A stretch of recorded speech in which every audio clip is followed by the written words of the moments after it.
Good day. Slut! All right. Okay, fine. We'll do it your way, buddy. Hello. Slut! All right. How are you this fine evening? I'm here today with my good old friend Marcos. I've never been robbed of my intro before to this exact same extent, so I'm a little bit offended. But welcome, every slut on the planet, to another SlutCast. I told you we were coming back. Did I not tell them, Gene? I told them we were coming back. I told them. I told all of you. And for once, I'm keeping my promise. So, welcome to all you fellow sluts. Gene, what are we talking about today? Today we're talking about something glorious. Somewhat. Mortal Kombat 11. Yes, somewhat very glorious indeed. Today we're going to be talking about Mortal Kombat 11 and and a lot of things regarding MK11, especially something new that came out sometime this week, actually. Not too long ago, really. But before we get to that, we've never covered the entirety of MK11. We actually do have an entire playthrough of the story. Link will be in the description. It's also in the Sagittarius Brothers account, so it's actually the first set of videos that we've actually done in that channel. Gene, can you believe it? Time flies. Yep, it's been officially a year ago since you and I played through the story, and what a journey that was. We tried our best not to look at anything with the story, and the amount of times we've been spoiled big time. We had fun with the story, but now it's time for us to actually critique it objectively. Objectively, wow. We're going to that level of... For the objective take, everybody has their own opinion. Well, fuck them. Ours is the definition of objectivity. That's right. And so, Gene, before we go for the nitty-gritty of things, tell me your thoughts, your experience, and what did you think about MK11? Because I know you have a very unique take on MK11 especially. So, by all means. Well, my thoughts on the game change depending on the time of, since launch, and the time where the DLC was starting, and the time where MK11 Aftermath came out.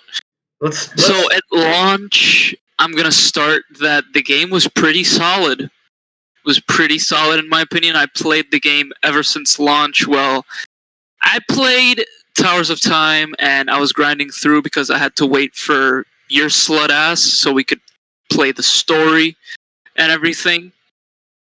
But when we played the story, and I'm not going to talk too much about the story because our thoughts on the story is in a separate video, but we're also going to talk about the story here if you guys missed that.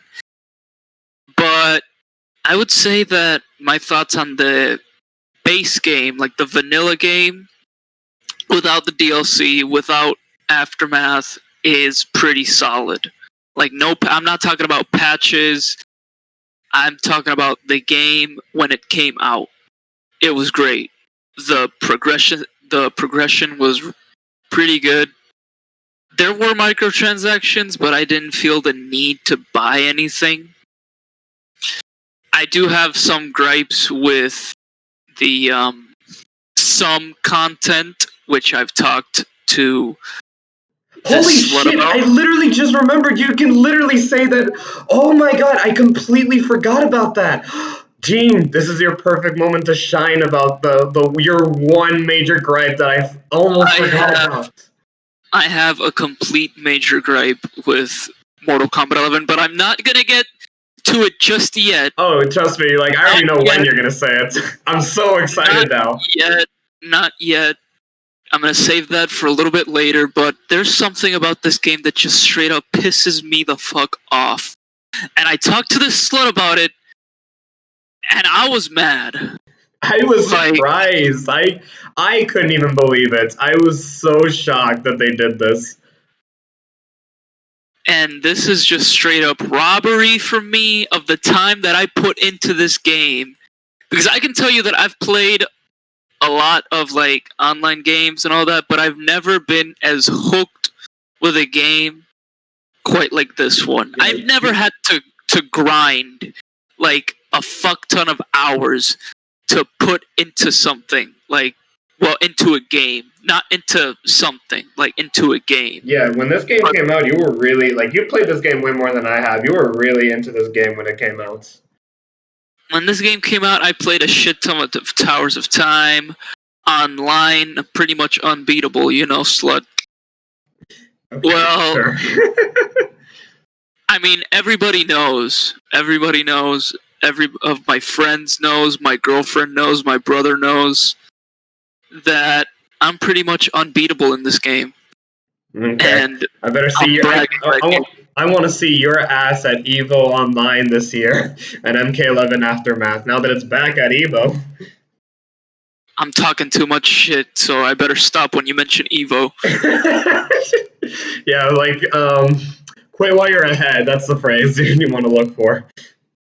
Exactly. Well, I actually did quit while I was ahead, because once the DLC was coming out, the only DLC that I would say that I played as much was Shang Tsung. Like, that was one of the only characters that I was really excited for, because when they mentioned that...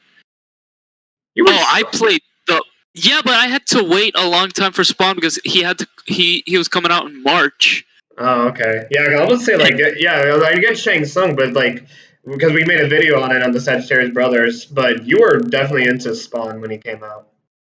I was so into Spawn. Like, I thought I was going to be into Joker, but I wasn't that into Joker, honestly.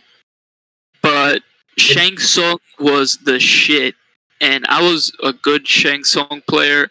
Granted, my main is still Sub-Zero to this day, Sub-Zero. And I played the last time I played a lot of this game was when Spawn came out, because there was a period of time when Nightwolf and all the other characters came out and I didn't play them. Well, I did a little bit, but they never really caught my attention as Shang Tsung and Spawn did. Because with Shang Tsung, you could play as a little bit of Rain, Ermac, and Smoke, and those were some of the characters that I actually want in Mortal Kombat 11, to be honest. Which I'll get to, because that it leads to some of my problems with the story, at least, especially with 2 out of the 3 characters you mentioned, but I'll elaborate once I get there, but yeah. And I really liked Shang Tsung's gameplay. Nightwolf, like, was pretty reminiscent to Mortal Kombat 9, so it bored me a little bit. Terminator, honestly, you could replace him with a different guest character, and honestly, I don't really like guest characters in Mortal Kombat Same games. Here. I've never been a big fan of them. As much as other people are. Like, I don't really give a shit to crossovers. When we start talking about the DLCs, I'll definitely elaborate more on how I feel towards guest characters, but yeah. Sindel... Whew, that's an entire different conversation. Let's not even mention her just yet. You have an entire, like, section, Sindel. Whew! And Joker, I wasn't really into Joker when he came out. The only character that I was really into was Spawn, because I remember a lot of people when the old Mortal Kombat games were out, people were saying that they wanted Spawn in the game. And this was where NetherRealm finally put him, so I was interested in his gameplay. And it's great. It's fucking awesome. He has different playstyles. He has different, like, grapples. He has different moves, obviously, since you can change your variations, such as, like, every other character. But I think Spawn is one of those characters where you change their variation and it actually makes a difference. Yeah, I want to definitely talk about the variations when we talk about the gameplay, but yeah. I don't know about Spawn because I've never played the character, but yeah. But overall, my thoughts on Mortal Kombat 11, it's a pretty solid game once you take out the story out of the equation. Well, one of the stories. I would say... Wait, but quick question. Do you like this game more than MKX?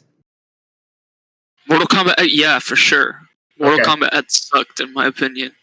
Okay, well, I'll probably interview on that one a little bit later, but yeah, my thoughts on the game. So I didn't get the game till December of last year, like 2019 December, of course. So my first experience was when I played with this slut right here. So obviously I'm a solo Liu Kang main. I don't really have an interest in playing any of the other characters. Maybe Jade at most, but I don't really go around and start playing this game as much. Also, this is around the same year. Okay, no, not the same year, but I was probably more into Smash Ultimate at the time. But and then I was also playing Overwatch as well. But when it came to the fighting game industry, there was a period of time in which I was. I mean, I'm still kind of losing interest in Smash to some extent. So there was a good period of time in which I wanted to get into MK11 again, since as out there as Smash. Okay, outside of Smash and Soul Calibur, Mortal Kombat is definitely one of my favorite game franchises, or favorite fighting game franchises, actually.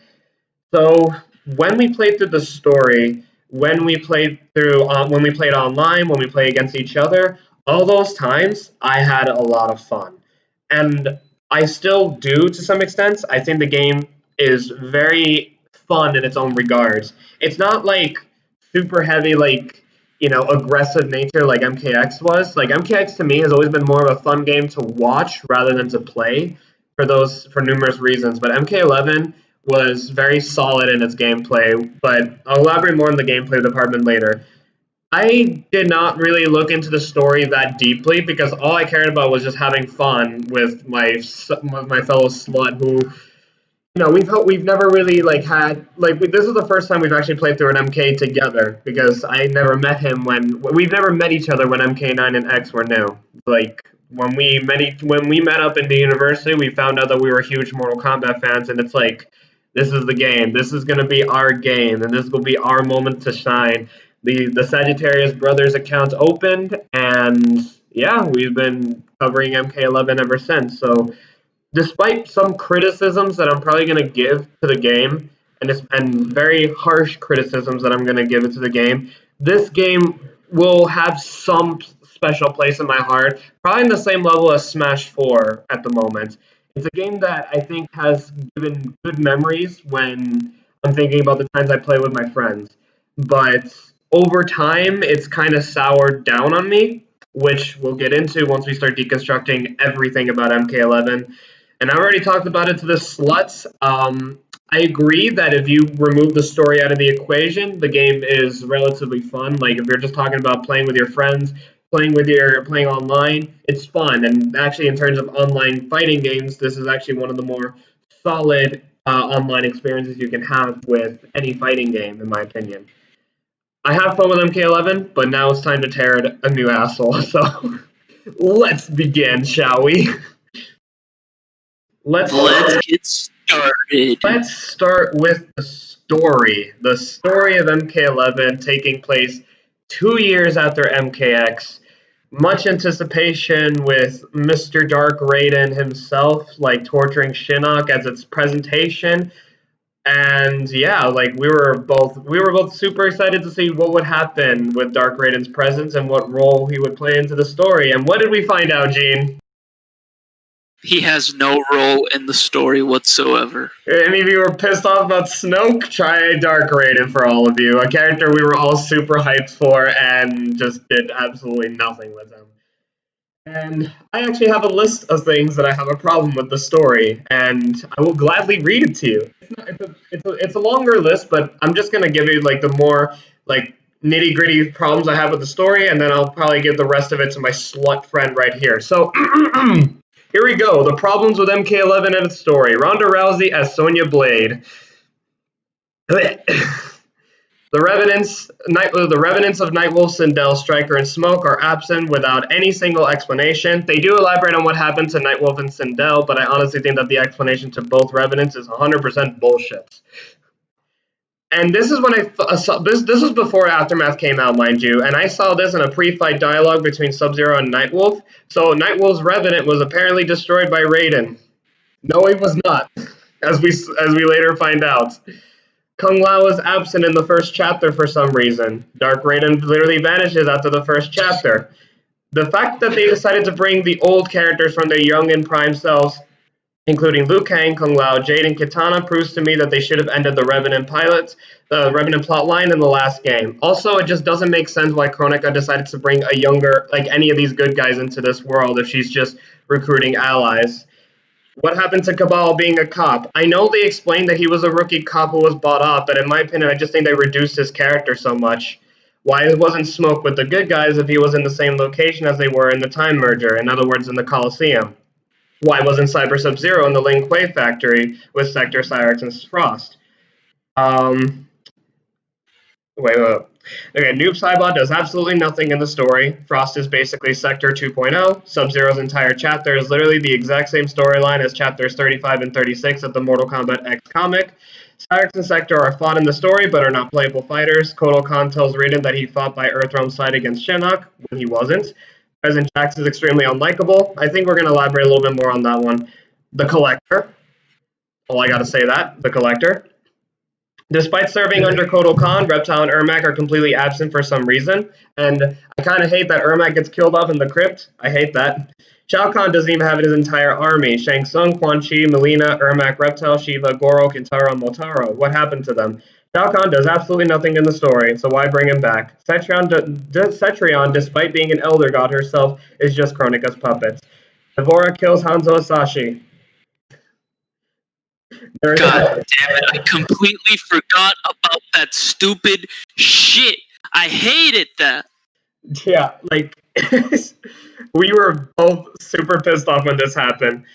The entire Liu Kang Raiden tension was resolved by the two past versions who don't even hate each other instead of the vengeful revenant who wanted to take revenge on the man who caused the deaths of his friends, his comrades, and himself. Nothing mattered in the end because Kronika wipes the timeline's existence and erases everything in the process to create the new era. Everyone is gone except Liu Kang, Raiden, and maybe Kitana, but as soon as Aftermath came out, nope, Kitana's also gone. No victory, no loss, no character developments, making this entire trilogy completely meaningless. Jax's get woke ending and Sindel's terrible retcon. And that's it for me.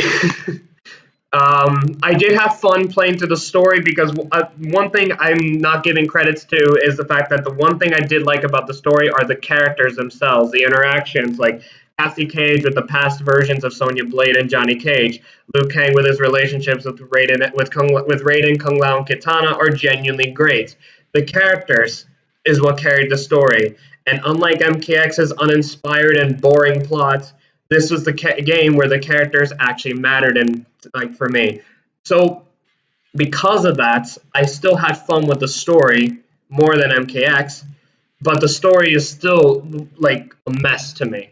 But I already told you all problems I have with MK11 story. So let's see what this slut has to say about it.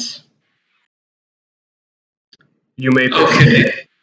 Well, I have a little less problems with the main game story, other than my slut here. But the only real gripes I do have with the story that are really bad are the Dark Raiden doesn't do absolutely nothing. He's just there for the beginning of the story to show that, oh, we did promise Dark Raiden, here he is, but we're just going to take him out of the story and take him out of the equation, take him out of the plot completely. They do a little bit something with Dark Raiden once he's about to fight with Liu Kang almost at the end of the story, but still it just ends abruptly with, it builds up to that, but the execution is horrible. Hanzo Hasashi's death to Devora is completely bullshit, and it completely ruins Scorpion's arc, and that is just fan service for the people that wanted Revenant Scorpion back. You know what's the worst part? Bi-Han is in this game, so if they were going to kill off Hanzo, why couldn't they have had Bi-Han kill him? Exactly. But aside from that, I hate Devora's involvement in the story because it appears that she's just there to kill off Scorpion. Tell me one other thing that you remember that Devora does. She kills Melina and Baraka. She kills Melina and Baraka at MKX. She's only in the Mortal Kombat 11 story to kill Scorpion. She does absolutely nothing. She's not even in the final battle. She does nothing to serve the plot. She's only there to kill Scorpion. She's really just there just to get a reaction out of MK fans. And as we all know, she ain't the only character that they're doing with. More on that when we get to Aftermath.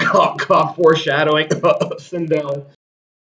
I hate the fact that Cyrax and Sector are in the game and they're not playable, even though there is code that all their moveset is there.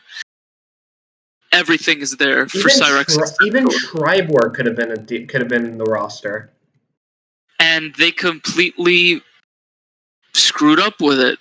There's no Cyrax and Sector, and instead they put Fujin, Shiva, and RoboCop. Probably 3 characters that I'm only excited for one of them to be there, but even though my excitement for Fujin being there is completely shrouded because Cyrax and Sector could have been in the game and it would have been awesome. Yeah. Other than that, the disillusion that there's no Smoke and Striker, what happened to their revenants? Yeah, and even though they do include Sindel and Nightwolf in Mortal Kombat 11 Aftermath, what's Smoke and Striker's role in the Netherrealm? And the thing is, like, one can argue that they don't show up because a lot of people don't like Striker, but the same thing cannot be said with Smoke. Like, not even close. And even then, like, a lot of people were upset when Jade was just suddenly missing in MKX and she didn't play a role. She is back here, but at the cost of 4 other Revenants, I'm not sure. But I'm pretty sure they still could have fit those guys in the story. Striker was in MKX even though he wasn't in the roster. It's like, I don't understand. Oh, yeah, Striker and Smoke, actually. And actually, Striker makes an appearance in the ending of RoboCop, so NetherRealm does acknowledge him. God damn it. So the thing is, like, where the fuck is he? Like, playing as him? Where is it? I don't even get why Smoke doesn't even play a role in the story. He was with them in the Coliseum, too, in MK9. It's like, how does he get, like, completely fucked over? Like, we don't even get a second take on Smoke ever since MK9. Exactly, and that's where they come back. Like, that's where the timeline is converged together. So all of them are in the Coliseum, and yet Smoke isn't there. Like, it makes no sense. You know what would have been? It would have been great to see Sub-Zero interact with his friend, his best friend, that's still a Revenant in MK11. Like, it would have done so much character development to Sub-Zero. And it would be good characterization because I'm sorry, I know he's your favorite character, but Sub-Zero hasn't had an interesting arc since I want to say since MK9 because at the very least there was Cyber Sub-Zero, but he hasn't had anything interesting going for him in this timeline. Even in like MK Legends, he wasn't really that like involved. Another thing, Scorpion and Sub-Zero are completely shoved aside. The 4th chapter, it seems like there's going to be a separate arc for both of them being together, but it goes absolutely nowhere. Yeah, honestly, that's my least favorite chapter in the entire game, which is unfortunate because I actually really like to see Sub-Zero and Scorpion team up, but the story is just the same as the comic, and it's like the only difference is just Frost and Bihan are there, and Frost, Bihan, and Scorpion are there, but that's about it, really. One other thing I really do not like is that they give...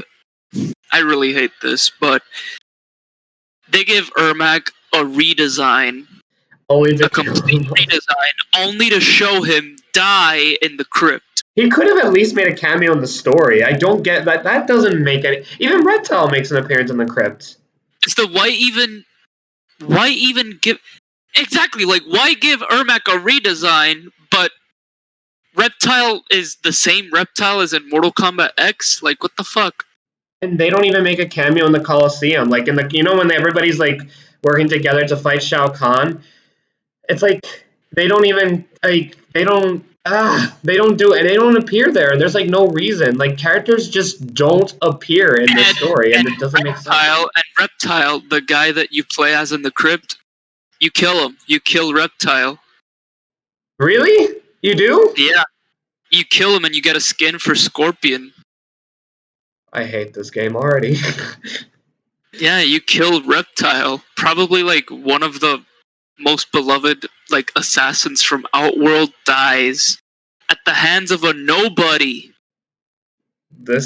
Wow. I actually didn't even know this. I only know about Ermac's death. They also kill off Kenshi, who's also dead. Oh yeah, I completely forgot about that. Oh my god. Goro is also dead. That one doesn't bother me too much, to be honest. Like his arms got ripped off in the comics. Yeah, and it sucks that a lot of characters are killed off, which apparently like would foreshadow what happened in Aftermath. Yeah, we'll get to that later. Sindel. But there's certain things that I really like about it's that the story. The thing with NetherRealm games is that there's always a love-hate relationship. There's always things that you love. There's always things that you hate. I mean, when it came to, I really don't know. I don't think there was anything. Actually, no, that's true. Actually, I was gonna say I don't think I loved anything in MKX, but that's a big fat lie. Injustice 1's probably the only one that I don't actually love anything about the story, to be honest. But those are the only. Those are. Oh, and Scorpion dying to. Yeah, I don't want to mention that. We don't even count that one. I don't even want to think about that one anymore. But those are. Wait a second. Yes. Where the fuck is Devora in Aftermath? Oh. Oh, you're right. Oh, so you're right. So she just kills Hanzo and then disappears. Where the fuck is Devora in Aftermath?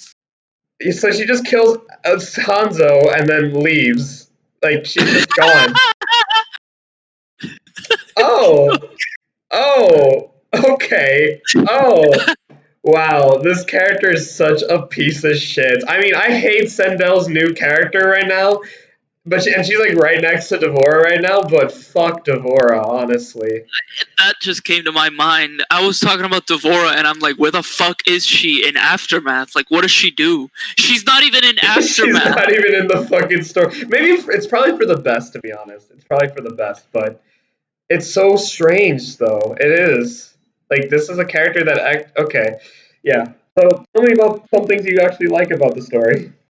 You would think that after killing off a major character, she would still be in the game, but she's not. She doesn't even appear like in the Coliseum fights, or literally any time that Kronika's forces are like against like Shang Tsung and the others. So yeah, she's just like gone from the story.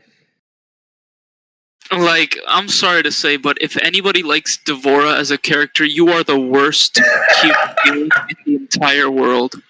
You are the worst person. It's funny. I have that insult like just pocketed away from when we talk about Sindel and Shang Tsung's ending in Aftermath. But let's not get ahead of ourselves just yet. Tell me something you liked about the story. What I liked about the story is honestly Liu Kang and Kung Lao and Katana. Yeah, they make the story. Yeah, honestly, like those three have been like were the most. Actually, I like Johnny Cage in this one. Actually. Oh, Johnny is awesome. Yeah, whenever Johnny and Sonya and past Jax, I'm not talking about future Jax. Yeah. When past Jax is there, the story is awesome. Actually, you want to know who I surprisingly liked in the story? I surprisingly liked Jackie Briggs a lot in the story. Oh, Cassie and Jackie, their interactions are amazing. They're good. Yeah. But, like, Cassie and Jackie are here. Where the fuck are Kung Jin and Takeda? Honestly, I know a lot of people don't really like Kung Jin, but you know why? But it does upset me that Kung Jin doesn't even appear in this, considering that not only is Kung Lao still a revenant, but his past self just comes back it comes from the past. Like, he's in the future, and then Kung Jin could have had a nice heart-to-heart interaction with Kung Lao from the past, like someone he's always looked up to. And he's not even here. Like, it bothers me more that Kung Jin's not in the story. Because I think that would have been a genuinely nice moment between the two Kungs. And imagine Hanzo Hasashi dying and Takeda watching that. That's true. Yeah. Honestly, like the Like, MKX. there's so many things that they could have done with the combat kids, like Cassie's interaction with her dad from the past, Jackie and her interactions with her dad from the past, Kong Jin's interactions with Kung Lao completely like wasted potential, and Takeda with and Takeda's interactions with Hanzo Hasashi's death. Yeah, and hell, even like him getting and him trying to like cope with his death and trying to like deal with the Spectre, because the Spectre is also turns to the good side. And honestly, you know what's weird? How come the Spectre? It's so easy that the Spectre like turns good in this one, even though he was kind of a slave to Quan Chi and MK9 and X when he was a Spectre. Like, I'm sorry, even though a lot of people don't like Kung Jin, it doesn't matter. He's still a Mortal Kombat character. He's still a character, and honestly, I think he had the most potential out of all of them. I mean, I love Cassie, but I think Kung Jin had a lot of potential, especially with the fact that Kung Lao was a revenant. He never interacted with Kung Lao and MKX, and now like he could have been a fantastic character in this one. And I'll say this: in terms of characters from the LGBT community, I think Kung Jin was actually one of the better represented characters. Actually, the way they established it in MKX was actually really good, in my opinion. So it's like he's actually one of the better characters regarding that like side of the spectrum. Yeah, because it doesn't.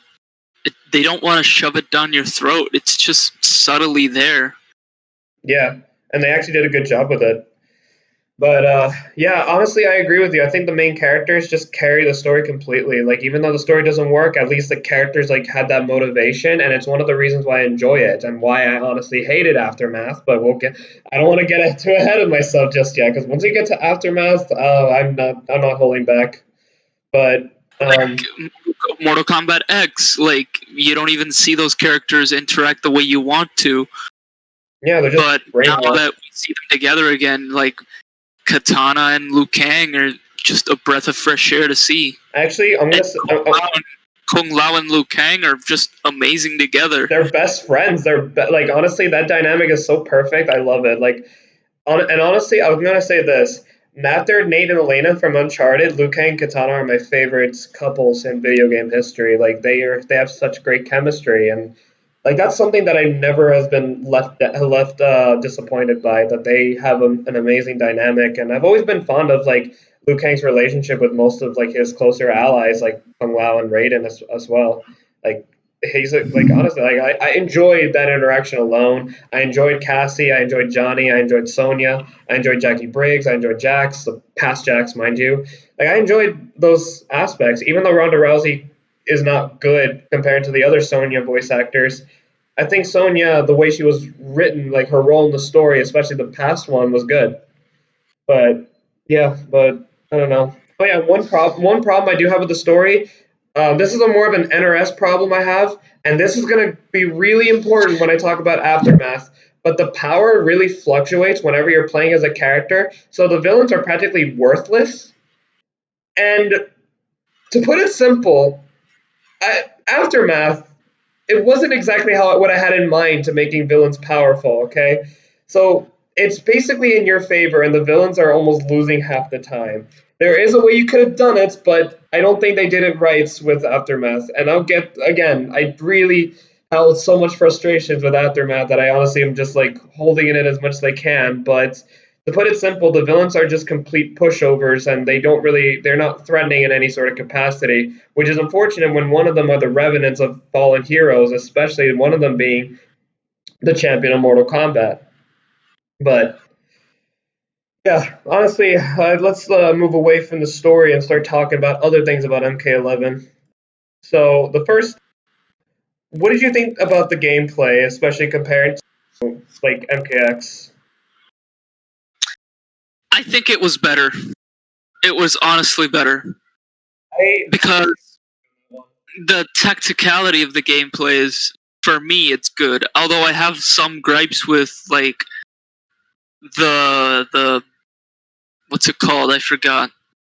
Variations? No, not the variations. The crushing blows. Oh, Even though yeah. I have a really big problem with the crushing blows, I still think that the gameplay is enjoyable. Yeah. Like the way you you play as a character,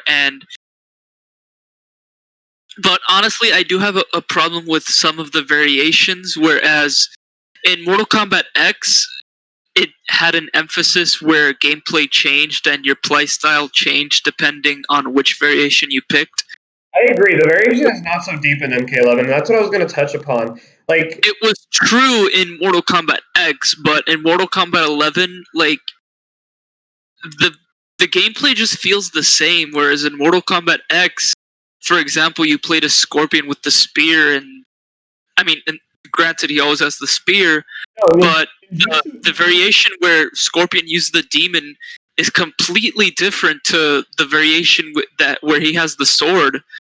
For instance, like MKX, I was like Ninjutsu Scorpion and like Hellfire Scorpion are perfect examples of like variations that play completely different. All of Liu Kang's variations are played completely different. Remember, the Duelist variation is so different from Dragon's Fire and Flame Fist. And honestly, the best designed character in any MK game, in my opinion, Triborg, plays Cyrax in one variation, Sector, Smoke, and Cyber Sub-Zero. If you were going to bring back the variation MK11, I'm just surprised they never even thought about bringing up the cyborgs again. Like, it works so perfectly in MKX, and I wouldn't be complaining if it was back in MK11, really. But in Mortal Kombat 11, I just feel like the variations don't really change anything. I think they tried so hard with the whole you can customize your own playstyle thing, but then the moment you start playing competitively, there's a tournament variation you have to use, and it's like, so basically, if you're going to play this game seriously, like, the custom variation means nothing, really. Exactly. That's for the custom. Since you can pick your own moves, the thing is that everybody's just going to pick the same old ass variation. Like, there's no skill involved here. Like in Mortal Kombat X, like if you were great with the Ice Clone with Sub-Zero, and if you were great with the Cryomancer variation, like, it was completely different. But with Sub-Zero, the thing is that when you head into an online match, people are just going to use the same old-ass variation, and they're just going to do the same old-ass combos that you can just block, and you already know half the time what they're going to do. Yeah, like, and even for me, like, I honestly just used the Lu Hong Quan variation for Liu Kang in this game, and that's because that's, like, the typical, like, tournament variation you have to use. I don't really see... And by the way, Lu Hong Quan there's no difference between that and the default variation. Way to Dawn, if I'm not mistaken. There's no difference between them. They literally use the exact same moves. Only one of them is just used for tournament, and the other one, I guess you use it for custom variations. But you can equip them both, like, as your custom presets, really. And honestly, also, I don't really see the reason to enter, like, a tournament other than the Combat League to get, like, some more skins. But even the Combat League doesn't really pique my interest that much, because the skins that they get it doesn't, like, mediocre. It doesn't even pique anyone's interest, but we'll get to that when we get to that. But yeah, like, I'll admit that the gameplay is not very deep compared to MKX, but there's just something about the simplicity about MK11 that, because it's not rushdown based like MKX, like, the amount of times you can get rushed down by a lot of characters and just corner pressure half the time just makes the game, like, not as fun as it should be. MK11, surprisingly, is so really good in the neutral system that I honestly just find myself enjoying the gameplay of MK11 more, but it's not as deep as MKX is. And honestly, they nerfed Aaron Black completely, but that's a little bit like granted, because he was completely broken in Mortal Kombat X, but don't nerf him to the point where he's complete shit in Mortal Kombat 11. I really don't have an opinion on, like, the characters that got buffed or nerfed, really. Again, I'm just a solo Liu Kang player, and I only really main him because he's my favorite character, not because he's, like, super fucking top tier in this game, apparently, like most people have been saying, but... Yeah, but, I don't know, like, I've been okay, I've been fine with the gameplay, really, but... And as far as I'm aware of, like, people say this is actually one of the more balanced Mortal Kombat games, or more balanced NRS games. I don't know how it is compared to Injustice 2, when for the longest time Injustice 2 was the most balanced one, but I think if you were to take between Injustice 2 and MK11, I'd probably say that I think they're probably neck and neck in terms of the balancing departments. I don't know, when it comes to how other people take these fighting games, I really don't know what to say, because I've known people that hated MKX when it came out, gameplay-wise. Then Injustice 2 comes out, and it's like, man, MKX is way more hype than Injustice 2. And then Injustice 2 has like the least amount of viewership. And I don't know if we're repeating old grounds in MK11, to be fair. So it's like, I don't even know what a lot of the competitive players' opinions of MK11. Maybe they have a lot of fun with it, but I just don't know. I've just been...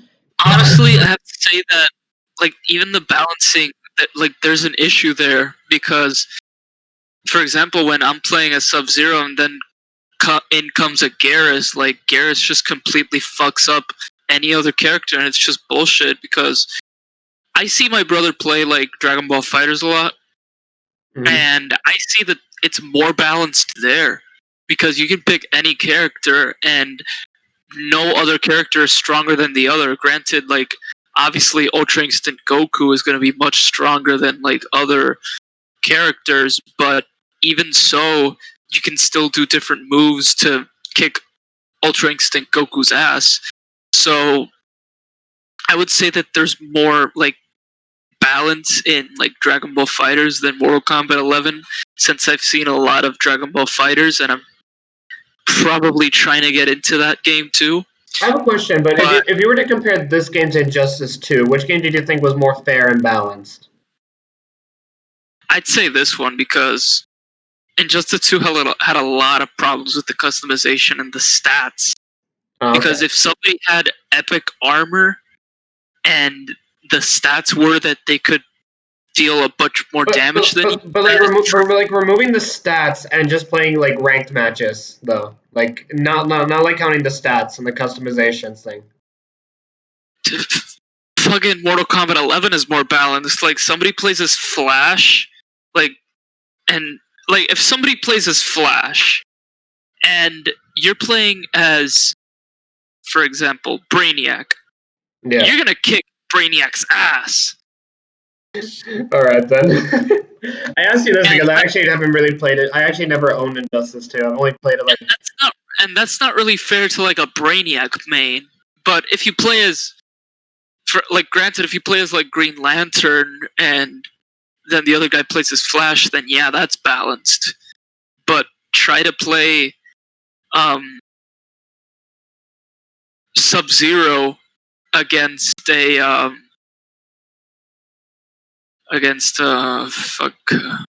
what's this character? Garrus? Liu Kang? No. Sub-Zero and Injustice 2. Oh, Black Adam? If you play Sub-Zero and there's, like, an Aquaman, you're gonna kick Aquaman's ass. Yeah. I thought Aquaman was, like, one of the better characters. As far as the one I've heard, I don't know. Like, Aquaman is awesome, but there's just some moves that Sub-Zero has that Aquaman just gets fucked. Yeah, to be fair, I'm like a complete zoner. Like, my mains in Injustice 2 were Starfire and Dr. Fate. I played super gay in that game. Oh my god, if you play as Dr. Fate and there's a Superman against you, Dr. Fate is fucked. Yeah. Because Superman's just gonna rush at you and combo you like a motherfucker. Alright, so overall, like, you enjoyed this game more than, like, anything Injustice 2 related, then? Honestly, yeah. Honestly, I'm one of those people that prefer Injustice 1 than Injustice 2. But that's just me. I honestly hated Injustice 1. In terms of gameplay and characters. I still hated Injustice 1. And stages. Okay, stages I'll give it to you. Don't know about story, though. I do prefer Injustice 2 story over Injustice 1. I would say that Mortal Kombat 11 is the most accessible of Mortal Kombat games. Like, anybody can play this game. Okay. Is the most accessible. Because Mortal Kombat X was more strategy based. And, like, if there was a player that was better than you... I don't know if strategy is the word I'd use, but it's very rush down heavy. And it's very, like if your character's really good against a rush down, like if your character's really good at rushing your opponents down, you're not gonna have a good time in this game. Like, and then you saw my Sub-Zero and Scorpion in Mortal Kombat X, Marcos. Yeah. Like remember when a certain friend of ours when a certain friend of ours said, "Oh, I can beat your Sub-Zero," and I was like, "You want to bet on that?" Honestly, I remember that day because I brought in my Royal Storm Katana at the time, and I did better against you, and considering that I haven't even touched the game in a long time, and it's like, yeah, I remember. I surprisingly did better with Katana than Liu Kang. I remember that day. But yeah, so gameplay's solid. Like, we can both agree to that. How about, my favorite, the Towers of Time? Okay, at launch, the Towers of Time were sometimes fucking broken. It's like unfair. Like, I have problems with the Towers of Time now, but nothing will compare to how it was at launch. And I never played at launch, but I've seen people's reaction towards it. I played at launch. Like, if you played against Frost at launch, there were so many like modifiers that pissed me off. If you attacked her, the modifier would freeze you. It was unplayable. It was unplayable. Like, it would freeze you half the time, and sometimes those modifiers stack. Because there's like the modifier where you attack Frost, you get frozen. And frozen damages you. And sometimes she has another character with her. So it's really fucked up. I was playing the Towers of Time a couple days ago, and I swear they never even displayed it. I have this saved on my PS4 because I thought I was gonna like put the clips on YouTube, but I got one that just like completely inverses your controls so badly, and it's different each round. Like, sometimes like your main bread and butter can just be like your kick attacks, instead of being circle, it's square. And you have to try and like adapt to that gameplay, to that weird like inverted controls. And then once the next round starts in, sometimes it's a completely different control scheme that it like limits you on. And I got that shit twice in one Towers of Time, and it's like, I wasn't even warned about it. It was so fucking random, and I was not having a good time in both of them. And you want to know what was the worst part? I was fighting the Collector that time, and I fucking hate the Collector. Like, granted, the Towers of Time are addictive, especially when you're playing a character Tower of Time. Yeah. My first character Tower of Time was obviously Sub-Zero's. But I do have a major gripe with the Towers of Time. Is that you have to do a certain challenge to complete the Tower of Time. Yeah. The first one is that you have to do like 50 throws on the motherfucker. Or the worst one. Is a lot. And how about this? Here's what I had to do. In a Tower of Time, where my first tower only had 3 opponents, the next tower I had to do 15 fatal blows. So, and here's this. I actually went into versus mode because I was able to do this like outside of the Towers of Time, where it asked me to just spill like 50,000 like pints of blood like for the Towers of Time, and it worked outside of the Towers of Time. I did like 10 fatal blow, and it still only said that I did 1 fatal blow. And I'm like thinking, you mean to tell me that I have to do all those 15 fatal blows in this tiny ass Tower of Time that has 3 opponents? This is bullshit. I'm gonna be here all day. Don't even get me started about the ones that start asking me for crushing blows, because for the life of me, I don't know how to get some of them consistently as I do. Some of them just kind of comes to me, and I just find some to be easier than others. And I don't know. Next thing you know, sometimes you have to pay soul fragments, sometimes you have to pay hearts, and I'm just telling myself, like, why can't I just play the fucking towers? And the hearts and souls, you also need them to open chests in the crypt. Which is like, do I use the souls here in the Towers of Time, or do I use them in the hearts? Honestly, if I had to choose between them, I'd still say the Towers of Time is more worth it, mainly because at least you know what reward you're going to get to, which I'll elaborate on once we get to the crypt, but at least you know what you're putting yourself to and what reward you can get to some extent, really.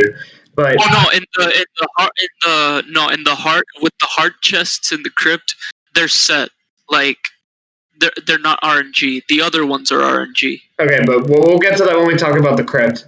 But I would still say it's better to go to the Towers of Time than try your luck on the crypt. But even then, I still think that it's like, why do I have to do so much requirements just to play the towers?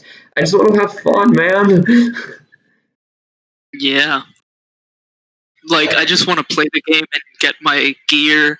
I don't want to do, like, 10 throws on one Tower of Time and then fight Chronica and get shitty gear. Like, granted, and it's like, I had gear, but it's not even that worth it, because then, once you do another Tower of Time, you're just going to get better gear, and then with a complete different challenge where you got to do like 25 fatalities in one Tower of Time, and I'm like, oh my god, are you fucking kidding me with these 25 fatalities? No, how about like, and then I don't even know, like the worst one that I had to do. It's worse that when you got, oh my god, the worst one is probably where you have to do. One of them actually gave me to do 50 crushing blows. That's fucking retarded. 50 crushing blows, and I think that was at launch. But it changed. Yeah, still, the fact of the matter that I have to do 50 crushing blows, and I don't know how to get half of the crushing blows is bullshit. And here's another one, like this. I know this didn't happen to me, but like, okay, but there was at one point where I had to do like 10 brutalities, and brutalities are another thing that I just don't really know how to do all the types of brutalities. I know some brutalities, but it's like they're so like, I don't know, like I know getting brutalities is probably a lot easier than getting crushing blows, but I don't know, there's some brutalities that I feel the need that I just don't really know how to activate, so I just honestly stick to the ones where I just like uppercut the fuck out of someone and I just make sure I don't block it. Like, I don't know, like the fact that I even had to do these things, and the worst part is, this was not me, but I know this is how the game was at launch when Angry Joe was reviewing the game. He had to do 75 brutalities. Oh my motherfucking god. 75 brutalities, like, I don't even think I've ever done 75 brutalities in any game. Like in MKX, nope. I only did 50 just to get the trophies, and I don't even think I've ever gotten brutalities as consistent as that. I don't even get as much brutalities in this game, really. So like, imagine if I had to, at one point I had to do so many brutalities. And you know, I'm glad they reduced the grind, but I would have preferred not having to grind for anything. Remember when you would only get 1 heart for a fatality instead of 3? Oh my god, yeah. It's so ridiculous. It's like, I'm just kind of glad I never got the game at launch, because I think I would have honestly hated it. Some parts of it I did hate it. But honestly, sometimes the Towers of Time are easy, because the thing is that it's more accessible than the Injustice 2 multiverse. Yeah, that one I never understood, the Injustice 2 multiverse ones, to be honest. And honestly, in Towers of Time, it's like 2 randomly generated character towers. One tower is completely for challenges, and another tower is completely for consumables. And if you want to do a character tower for a specific character, you can do that. Injustice 2 did not have that. You had to grind so hard for that, especially when the game had loot boxes. Yeah. So that just completely fucked Injustice 2 for me. Now, Mortal Kombat 11 doesn't have loot boxes, which is great, and the Towers of Time are more easy to understand than the multiverse, which is why I was more into the Towers of Time than the multiverse. That's why I'm not as hard on the Towers of Time, because the multiverse was just utter bullshit. Yeah. But another thing about the Towers of Time is that at launch, what you know that the Towers of Time, obviously it's in the name, time. Yeah. They're timed. At launch, if you entered a tower at 5 minutes left, it took you out of the game because the time limit was done when I just entered the tower. And you want to know something? And you want to know sorry. Like, do you want to know something? Like MKX had something similar to the Towers of Time, not as like the same level as like the multiverse for Injustice 2, but MKX had the living towers, which were daily, weekly, and hourly towers. And you know what else? Something, if you played a tower, even if it was past like the time, you would still able to play it until you exit the tower, whether you finish it or you just exit it. Yeah, you were able to still play it. As long as you don't leave the tower, then it won't disappear, but you have the right to complete it. Like, MKX did that better than this game. I haven't played, like, any of the other towers, really. I've just been playing, like, the character towers. But that just sounds like complete horseshit that they would do that at the time. I don't know if it's like that now, though. Yeah. But honestly, that's basic for the Towers of Time for me. And what do you think of the customization? Like, do you think it was like better than how it was handled in Injustice 2? Honestly, a lot of people prefer the Injustice 2 customization, and I have to agree with them, because even though I don't agree with the whole stat boosts thing, like, I do not like it when armor gives me certain stats. Like, I like that in RPGs, but I do not like it in my fighting games. Actually, to be honest, I don't like them at all in any game. Like, I just want my armor and my gear to just be cosmetic, like things that I put on my character for just to him look cool, not for like it gives me like fire damage or some bullshit like that. Like, I don't want that. And the thing is, like, if some person in Injustice 2 had like kryptonite gear and I was fighting with Superman against that guy, then I would just completely get fucked. Nice. So the thing is, even though I prefer the Injustice 2 customization, I do not like the way it uses stats. But like removing the stats, like removing the stats thing, like how, like, why do you still prefer Injustice 2 over MK11's customization? Because the customization it gives you more freedom, because you can customize the gauntlets, the cape, the helmet, everything. In this one, you only have like 3 slots, and it doesn't really customize anything. Granted, you can change skins, but the thing is, the skins are already like preset, so there's not really that much fun in customizing your character. When you're customizing Batman, for example, in Injustice 2, it's fucking awesome because you can create like Batman Beyond or like a Kryptonite Batman, like different Batman costumes, like a lot of them. And you can put like your own gear, you can customize the gauntlets, like everything set differently. And the skins were just different color schemes. In Mortal Kombat 11, all the skins are just like different color schemes, and the only skins that I get that are worth my while are just like 3. For example, Liu Kang is his Revenant. His Revenant has a different costume. His past version, and his past version that doesn't have a shirt. That's it. That doesn't have a shirt. Nice. Oh, the Fire God Liu Kang also. Fire God Liu Kang also, but that's with different characters. And it's like with Johnny Cage, it's future Johnny, past Johnny. That's it. So it doesn't really give you any freedom. It's just pick 4 different skins and like 10 different color schemes for those 4 skins. So it doesn't really give you that much freedom. Add to the fact that there's just 3 slots where you customize either their headpiece or something else. Their headpiece, their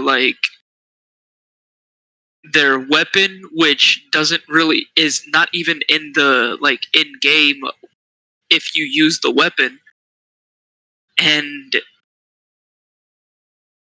it's trash. Like, the customization, it's trash in my opinion. Like, I wanted a little bit more freedom. I remember when we played through the story, we beat Chronica. Like, we got both the good ending and the I guess the bad ending. I guess you can say, not the bad ending, but like the okay ending, the canon ending. And we didn't even get a Fire God Liu Kang skin when we beat it. Like, we got some tattooed Liu Kang skin, and you just told me you got that from the Towers of Time. So like you even mentioned that the skins you get from the story are kind of worthless. Yeah. Okay, so now let's talk about the crypt in this game. Oh. The crypt. I know you're super excited for this one. I'm excited too. Let's just say this. From a visual standpoint and gameplay perspective, this is the best crypt we've had, period. The crypt next to the fatalities is something that I always say that the game gets progressively better in time. Because, like, I thought the MKX and MK9's crypt were fantastic, better than the ones we've had in the 3D games. But this one, you're straight up playing as like a like a traveler, like from Deadly Lions almost. But you're traveling through Shang Tsung's islands, and you're just looting at his treasure and just looking at his dead man collection and these nice little Easter eggs, such as the fact that King Jared was definitely killed by Shao Kahn according to the crypt. Hint, hint. Um, it's fun. Like it's really interesting to like start exploring. My main problem. Pissed off about a certain thing. What? Man, you're really pissed off about a certain thing. Yeah, very. But yeah, let's. But the exploration is really good. Gameplay is very flawless and it's very adventurous. I feel like this is what they were trying to go for with MKX, but I think they nailed it in this game. I don't have an opinion towards the items you get in the crypt because I was playing through Sub Zero's arcade ladder and I got one of the items from the crypt. Hold on, let me just look it up. And it was something to at least make progress. And it's the gem of the one being, and this is something that you probably get to use like in the crypt itself. So I don't know if you can get all the items in the crypt. I really hope you do. Otherwise, that would be complete horseshit. But removing that, the exploration is really good. My only gripe with the crypt is whenever you open a chest, it doesn't seem consistent with like it's complete RNG when you're trying to like go for certain items or something. Like if you open a chest for MK9 and MKX, you get exactly what's in that chest. I guess since you just told me that the heart pieces are exactly like scripted, like they're not randomized. That's one thing, but the the currency ones and the soul chamber ones are RNG, and it's like I still hate I also hate the fact there's multiple types of currency instead of just the coins. But I don't know, like I feel like it's a bit too complex. Like I really don't like how it's too much just to like get the one skin you really want. Like one thing that I just like about MKX at the very least, if there was a skin that I want, I just do whatever it tells me to get that skin, and I get it. Like if I wanted to get the Dark Emperor Liu Kang skin, I just go through the Living Towers 10 times, as it's actually like the Challenge Tower at the time. 10 times you have to go through it. And then if you do that, you get that skin. In this one, maybe it's in the crypt, maybe it's in the Towers of Time, maybe it's being offered for microtrans for time crystals, maybe it's even in the oh my god, what's the collector called? The shrine, the fucking shrine thing where you spend. Yeah, you know what I'm talking about. It's a type of thing that collector is. But I forgot not on try, I believe it's called, but I don't even know if that's even the right one. But point is, you can sometimes spend money and maybe you can get something valuable out of it, but it's just inconsistent. Like I don't like it that it's random. Like if I want a specific skin, I want that skin. I don't want it to be like a complicated RNG math project just to get it. It's unnecessary, and I just wish it wasn't a part of the game. I just wish if I just wanted to get something specific, like a brutality or a fatality or skins, I should just open that chest and just move on with my life. Thank you very much. I don't know, but that's my one and only major gripe with the crypt. Outside of that, the exploration's great. I like the fact that you can get yourself killed in the crypt. It's very like interesting. But yeah, so your take. Okay. I have a lot to say about this crypt. You ready? Oh boy, get your popcorn ready because this is the rant you never thought you wanted in your life. Okay. You may take the spotlight in 3, 2, 1, action. All right, Marcos. you remember when I said that I love this crypt, and it's the best crypt that's been in Mortal Kombat? Yes, I do. I take that statement back. I fucking hate this crypt. It's trash. How so? This can't be. What universe have I fallen into? Please. I hate this crypt. It's so garbage. Okay, so I love the Mortal Kombat X crypt. I would have to say that Mortal Kombat X has the best crypt in any Mortal Kombat game. Okay. Despite my problems with the Mortal Kombat X game, I think the crypt is perfect. Granted, this crypt does have some things right. The Mortal Kombat 11 crypt is fascinating to look at. The graphics are great. The scenery is great. The fact that you can see stages from Mortal Kombat 9 is great. Like Goro's Lair, like the pit. It's great. It's fantastic. I like those callbacks. What are these stages in this game? Like they added new stages, but they didn't add the pit and Goro's Lair for some reason. Yeah, when they're in the fucking game, exactly. But aside from that, I do not like this crypt for a variety of reasons, and I'm gonna get to those reasons right now. Remember the popcorns, get ready. And I actually made a list of things that I do not like in the crypt. You made a list too? Oh my god, I'm so proud of you. I made a list of things I don't like in the crypt. So I'm gonna get to it right now. The first thing that I do not like in the crypt is the inconsistency of the chests. I don't like that they're randomized, and some chests that cost, like... I get that some chests that cost 12,000 coins, you're gonna get a guaranteed skin, but it's just like Marco said, if I want a specific skin, I want that skin. I don't want to go through 12,000 coin chests, wasting all of my hard-earned coins to keep opening chests where I get fucking Shao Kahn skins where I don't even have Shao Kahn. That part gets me. Congratulations, you get Shao Kahn skin. I don't even have the character. Why? I open a 12,000 coin chest and I get a collector skin. I don't even fucking play collector. This is going great. I open a 15,000 chest and I get a Garrus skin. Guess what? I don't fucking play as Garrus. They keep giving me skins that I don't play as these characters, and they're completely randomized. Add to the fact that... Remember when Ed Boon said that there would be no loot boxes in MK11? These are loot boxes. These are loot boxes.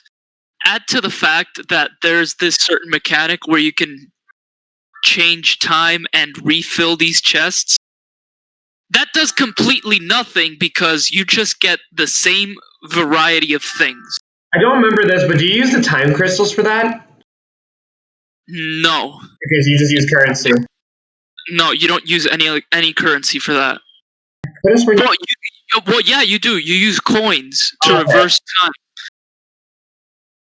But the thing is, you only reverse time in that specific area. Which is another thing that I don't like. If you want to reverse time, why not just do it in all the chests in all the areas? Which I think is stupid. Shang Tsung's... another thing that I don't like in the crypt is Shang Tsung's narration, his voice, like I don't know. No. Shang Tsung's smithy, where you create consumables. Oh. I don't really see the point of creating consumable when I get a variety of amount of consumables in the Towers of Time, and frankly, I don't really use consumables when I play some Towers of Time, so I don't really see the point of trying to create consumables. Honestly, I consumables. I wanted to touch upon the consumables, but I really don't understand the purpose. I mean, it's not like stupid like the sprites, like the spirits from Smash Ultimate, but it's like I just don't see it. Like I just don't see the purpose of it. Like I feel like you gain more respect like if you just play through it normally, and it's like the consumables are just like I don't know. I just never bothered with them. Like I don't really see the point of creating consumables, and some ingredients that you need are really hard to find to create these motherfucking stupid shits, and it bothers me to the point that why would you waste your time, NetherRealm, in trying to create this when you could have created something else? Tisk another character. So another thing that I don't like in the crypt is the way that we need to open different chests. So why is it that coin chests are random, but heart chests are preset and soul chests are randomized too? I don't get that. I don't get why I need to open these heart chests and I get like preset items, and granted some of these preset items I'm not even gonna use because half of these chests are for like Jax, Garrus, half of those characters that I don't even really use. I think that if NetherRealm wanted to do a generous offer with these heart chests, is that these heart chests have things that you would use depending on which characters you use the most. I think that that would have been a very good system, but the thing is that these chests aren't that. These chests completely waste my hearts. They cost 250 hearts a pop, and the only way you can get hearts is by playing the Towers of Time or doing fatalities. By doing a fatality, you get only 3 hearts. It used to be 1. And you have to get a certain amount of points in the Towers of Time to get only like 15 hearts. So you have to grind these hearts and save these hearts. And guess what? Some Towers of Time require that you have to spend some of those hearts for you to use some of the character towers. Trust me, I had to do 2 towers where I had to get 50 and then 100 hearts. Exactly. So that's another thing that I don't really like in the crypt. Another thing that I don't really like in the crypt is the way that I need to unlock certain things in the crypt. Now, granted, I do like the things that I need to unlock these areas, like Scorpion Spear, Kenshi's Bandana, like those are good things. But the areas, the ways that you use these items are trash. Because the spear, you use it to open other areas, sure, and open other chests. But the thing is, you also need hearts to open these chests. And the bandana, things that you get are practically worthless. You don't really open any areas with the bandana, and you don't really open any areas with the spear. You only use these things to get more loot. So, honestly, there's not really any point in having these items, because the items that you would get in the crypt in Mortal Kombat X, like for example, Raiden's staff, you used it to open an area in the Mortal Kombat X crypt, and Scorpion Spear, you used it to open another area in the Mortal Kombat X crypt. These items are now downgraded to just open chests and loot, which is completely bothersome for me, because after going through every area in this crypt and practically opening every chest, these things are worthless. trust me, you would much rather spend your hard-earned hearts and time in other things that I'm going to get to. No pun intended on the time comment. Your hard-earned time. Get it? So, yeah. Another thing that I don't like in the crypt is that you need to do certain things outside of the crypt to open areas in the crypt. This is where I like... that is the thing. You do have to do things outside of the crypt to unlock things in the crypt. Yes, like the door where you need to have the Bro, that is such bullshit. Because literally, like, I got the fucking crypt item, like, the gem of the one being, and I remember that was, like, something that I needed to use, and I'm like, wait, could I have been able to unlock that item in the crypt? Like, I remember when I saw that. The thing, you have to exit the crypt and play the game to get an item for the crypt, then re-enter the crypt. Why couldn't I just find that item in the crypt? That is such bullshit. Okay, alright. That's starting to... Okay, wow. That is such bullshit. That takes a lot of, like, creativity away from the crypt. Because I remember... what are the chances of you even finding these items? Like, I just got lucky once. I never got it, like, another crypt item ever since. Yeah, like, all of the items in Mortal Kombat X Crypt, you get them in the crypt, you use them in the crypt, and that's it. It's simple and straight to the point, and that's why I love Mortal Kombat X's Crypt. And the other thing is...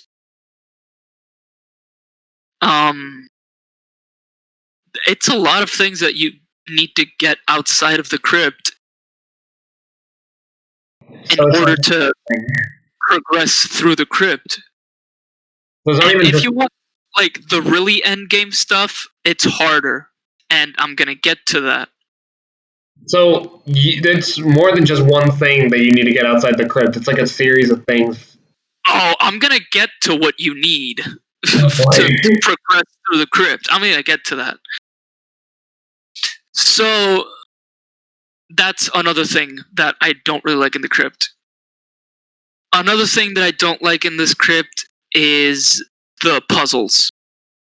They have no creativity to them. These puzzles are just... You are just progress through the crypt, get an item, put the item in its certain place, and that's it. There's no creativity to the puzzles. It's garbage. It's boo-boo. It's complete boo-boo. Good one. And some of these items that I need to play the main game, as in go through 8 Towers of Time and get this item, go back into the crypt and use it for a puzzle. But it's not an actual puzzle, it's I gotta put this item in, like, a hole or some shit, and I get something out of it. I don't like that. I actually like to do a fucking puzzle in the crypt, but they don't even let me do that. And another thing that I don't like about the crypt is the way you use the weapons. The way you use the weapons here is just plain trash. You use the hammer of Shao Kahn to open chests, and when you have the Kenshi's bandana, there's going to be certain specters that are going to practically, like, jump scare you. I didn't personally get jump scared by any of these, so you just kill them and they're gone. And that's it. Scorpion Spear, you only use it to get hearts in the crypt because there's certain bodies that are hanging, and you take them and you tear them apart and you grit their hearts. And also you use Scorpion Spear to open fire chests. You use Ermac's Amulet to open soul chests. It's straightforward and boring, and it doesn't add anything to the crypt. It just adds more things for you to get. It doesn't have any depth. It doesn't have anything else other than have this to get this. That's it. Another thing that I don't like in the crypt is the lack of jump scares. There aren't any jump scares in this crypt. I would say that if you have Kenshi's bandana, you can have jump scares, but you honestly have to be a pussy to get scared of that. Honestly, I'm fine with them not being jump scares. I just didn't really see the point of it. It's like, I don't know. I'm okay with the lack of jump scares. Oh no, I loved the jump scares in Mortal Kombat X crypt. Like, you know how scary it was to just go through a crypt and just be like, "Fuck, it's a spider!" Shit. Yeah, we reached a level where Mortal Kombat where we're getting jump scared by fucking spiders. Or like, you turn around and it's like, "Fuck, a wolf!" Like, that was fun. Like, it was fun. You would laugh and it would add something. It would add something to the crypt. Something that was like enjoyable. What about the fucking like ghoul thing in MK9's crypt? That was great too. It added a certain pizzazz to the crypt that honestly MK11 script doesn't have. Now I'm getting to the last and final thing that I hate about this crypt, and this is the longest one. Marcos, you've been waiting for this one. You've been waiting for this, Marcos. Yeah. This is the one that you've all been waiting for. And I'm sure that practically 50% of Mortal Kombat 11 players have not done this. So, remember when I said that you need to get certain items outside of the crypt? Yeah. In order to use in the crypt? This is the most grindy bullshit in a game that I have ever experienced. And this is why. Okay. In this game, in this crypt, there's this certain area, and it's called the Sacrificial Chamber. It's where all of the MK1 statues are. There's the statue of Liu Kang, Raiden, and all of that.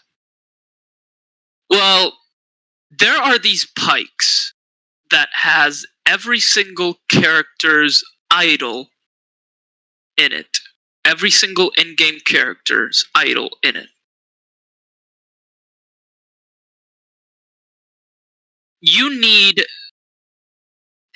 their heads. So, for example, if there's an idol of Johnny Cage, you need to have his head and put it on the pike. And now, how do you get said heads? How do you get said heads, Marcos? Okay. You get these heads by doing 50 fatalities to said character. Oh, 50 fatalities. And I'm not talking about, play as Johnny Cage and you get Johnny Cage's head. No. You have to do 50 fatalities to Johnny Cage. And the thing is,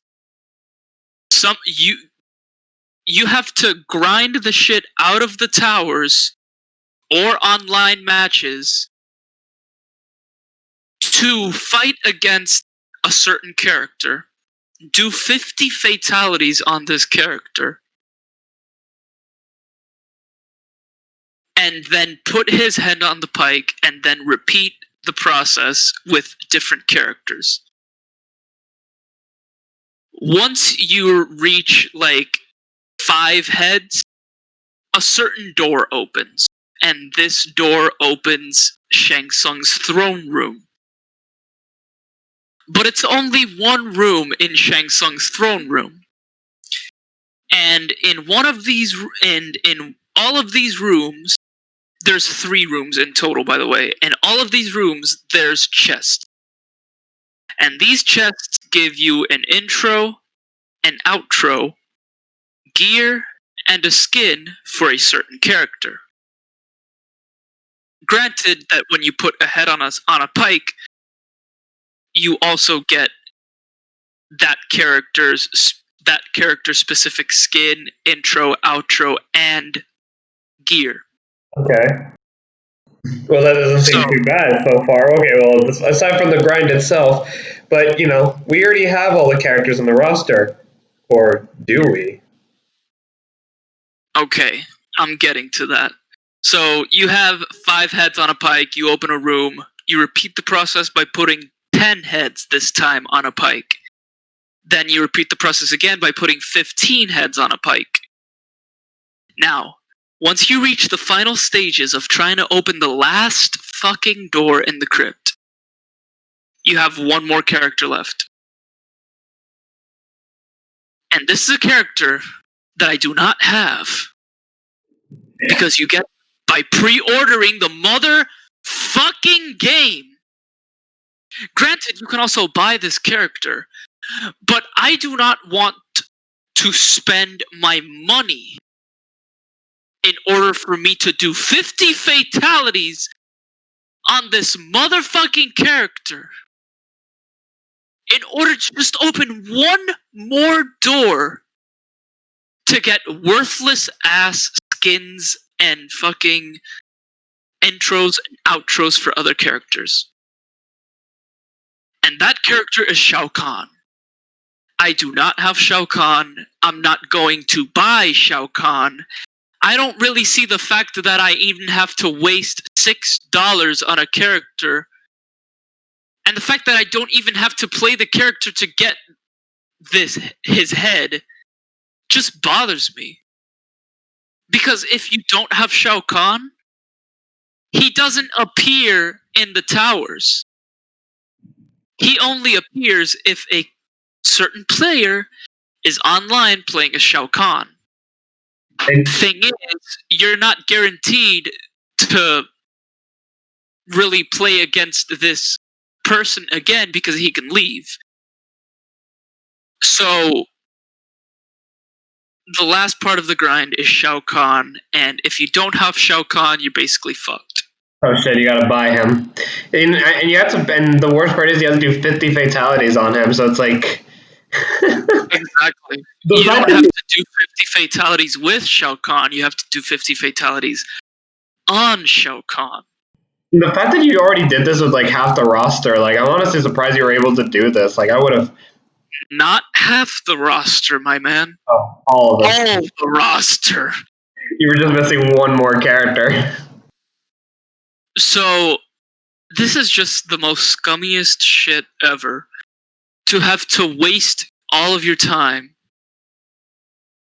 to have nothing in return just boggles my mind, and that is why the Mortal Kombat 11 crypt sucks. It sucks. It's garbage. It's trash. Damn. Well, you heard it right here, folks. I hope that was the rants. I hope that was the rants that satisfied all of you. And the worst part is, oh, actually, no, the best part actually, it's not the last rants we have. Before we get to, no. We have another rant, and this one's not particularly mine. Although I do have problems with this too. But until then, let's move on to the next topic. Okay, so we've already delved in more or less to the online, but I wanted to talk a little bit about the Kombat League. But so I don't know, what's your take on the Kombat League? Like, do you have an opinion towards it? Because I don't think you've actually really played the Kombat League before.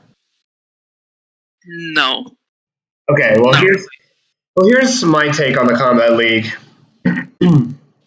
So the Kombat League is basically like the closest thing to more like a ranking system, I guess you can say. It's almost like if you were to play competitive Overwatch and you get like a specific rank, I don't remember what what these ranks are, but you can get to like you can be like champion, elder god, like warrior or some shit like that. Like you get labeled as like a certain specific rank depending on like how high a rank you get to.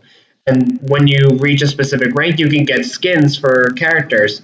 When I didn't get the game, but when this skin was available, but when the second Combat League skins were revealed, one of them was normal Liu Kang with the Revenant skin outfit, and in my opinion, that's my favorite costume of his, like in this entire game.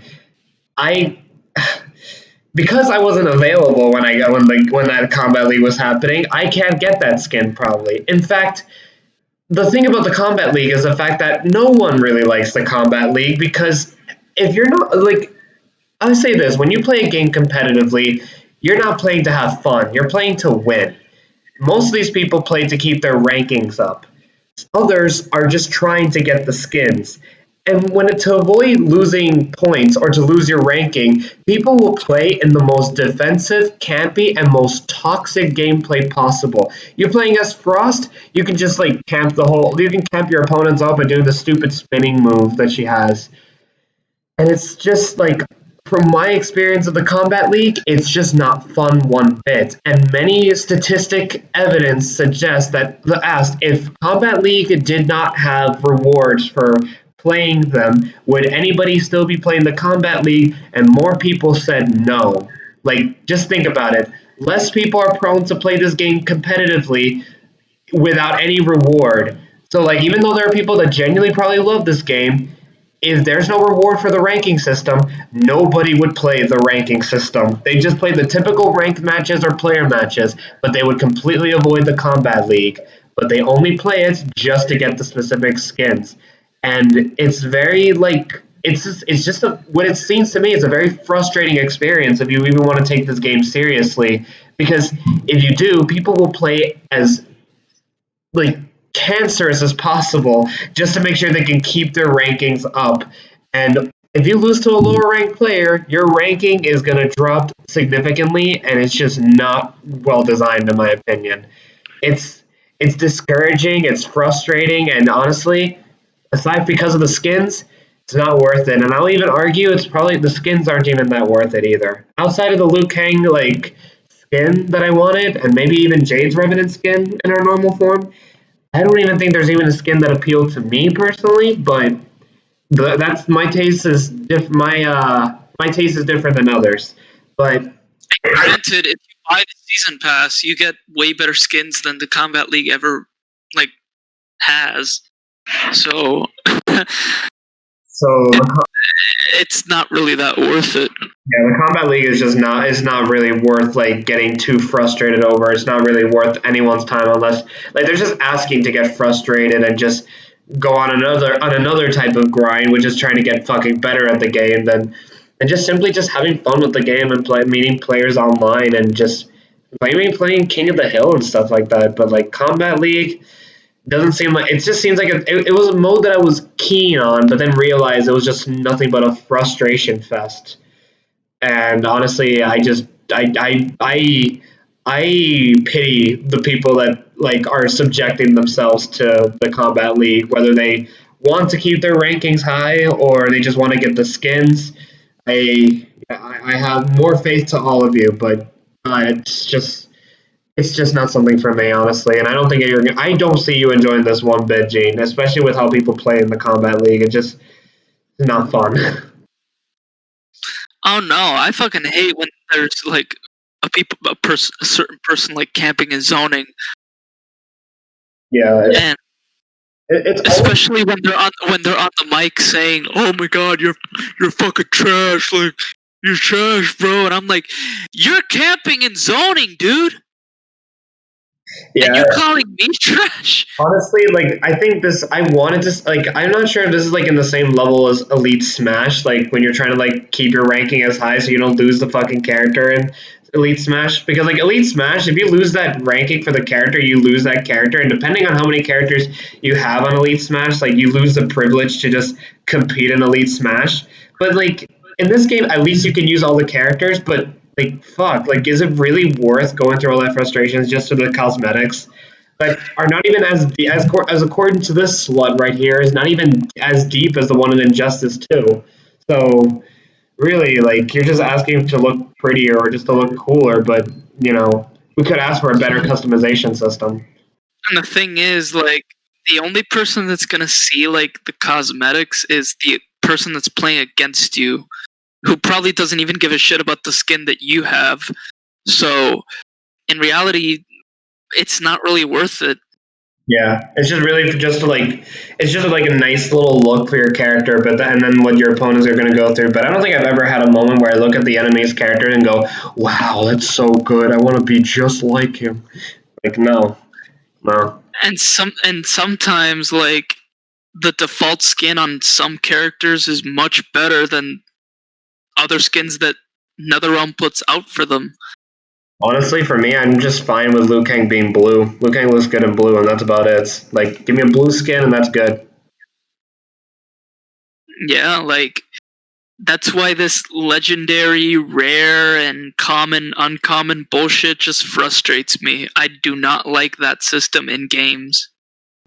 Yeah, honestly, just don't play the Combat League. Even if you have, and by the way, if you wanted to play the Combat League for specific skins, if you missed the one with the costumes that you wanted, you can't get it. Sorry.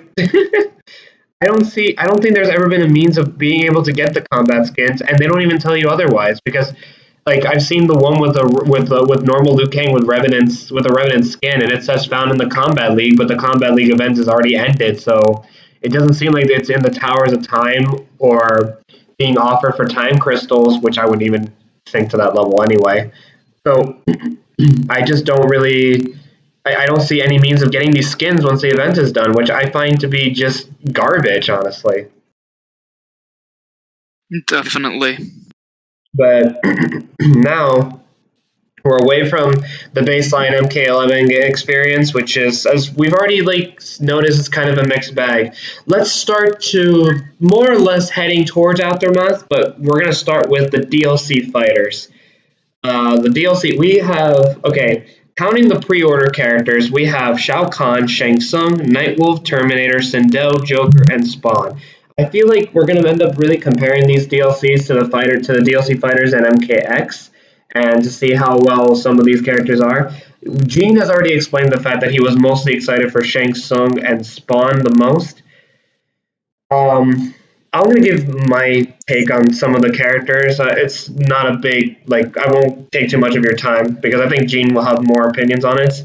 I honestly think most of these characters are fine.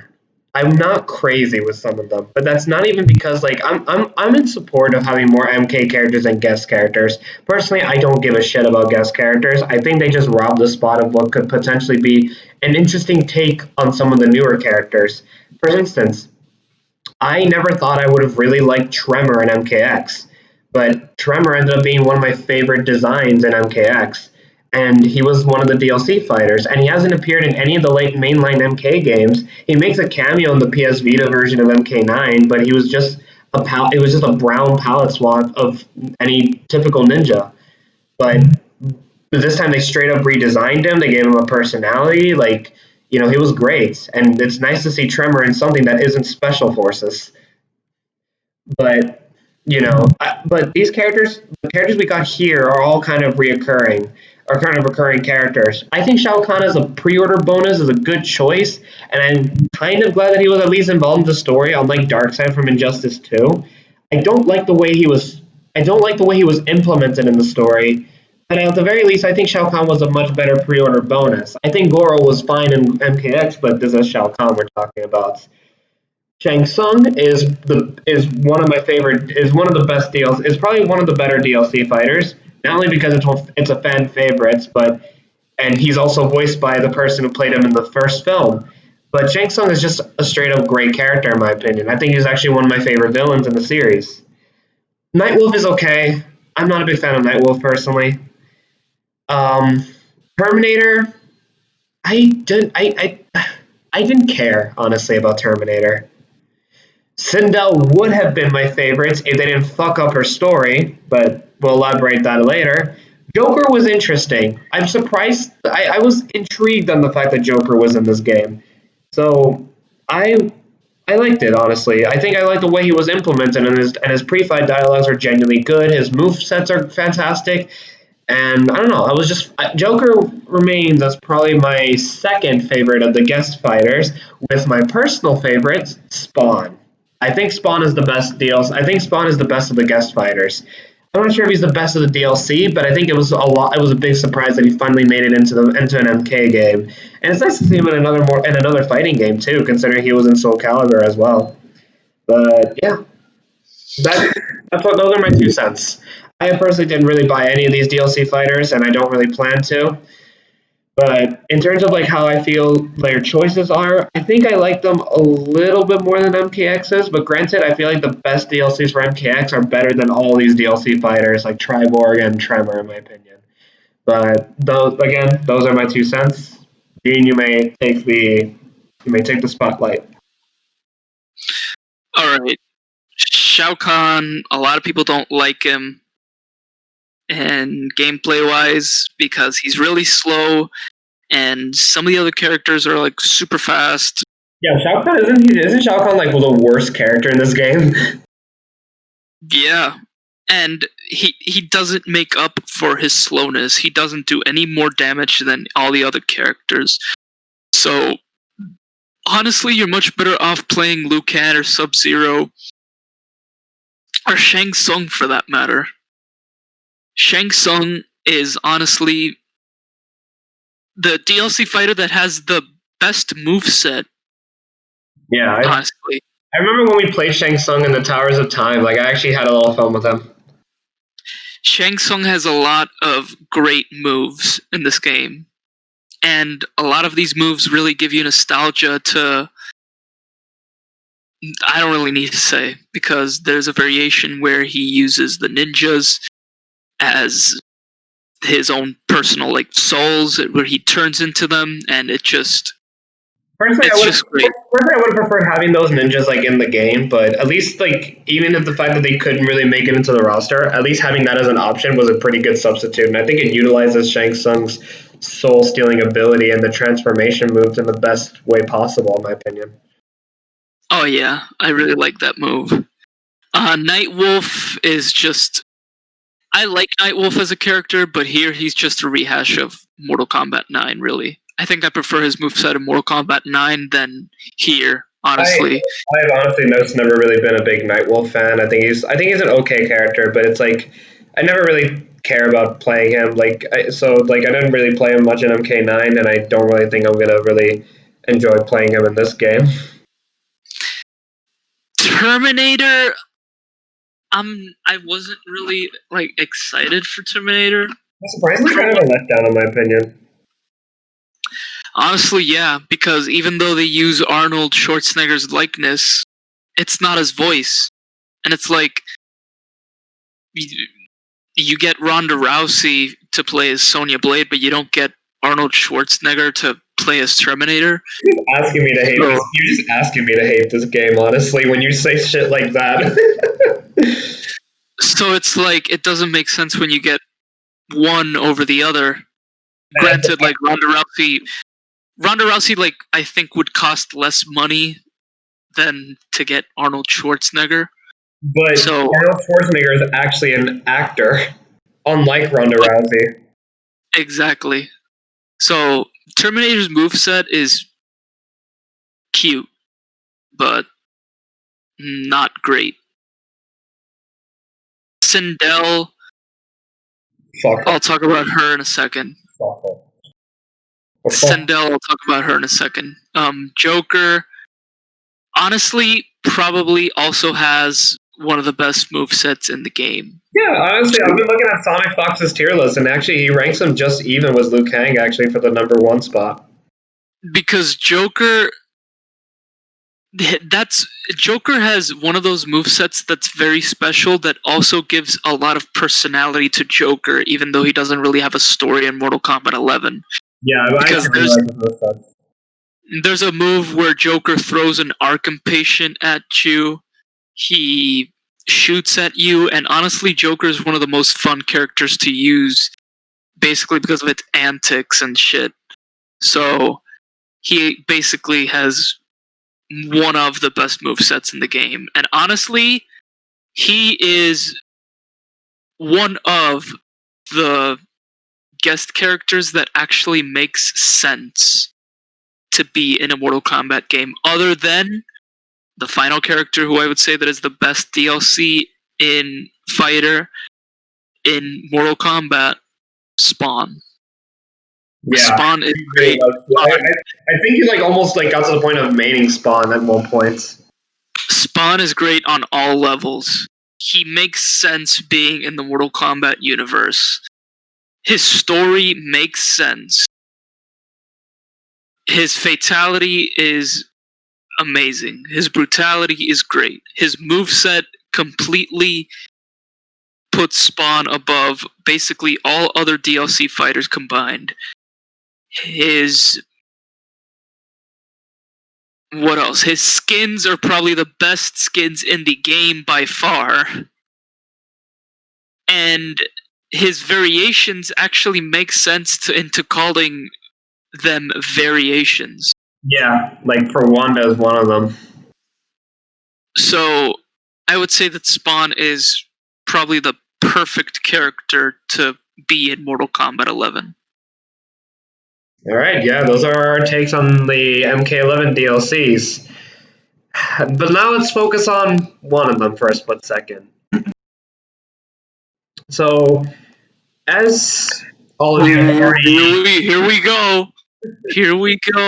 As all of you probably know by now, we are both really big fans of this franchise. I've been playing since Mortal Kombat Deception. That was my first Mortal Kombat game. And I think it's honestly my second favorite game in the series, next to MK9 in my opinion.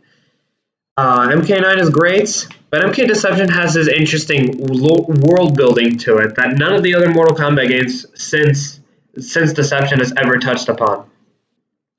I thought the story was very intriguing, actually.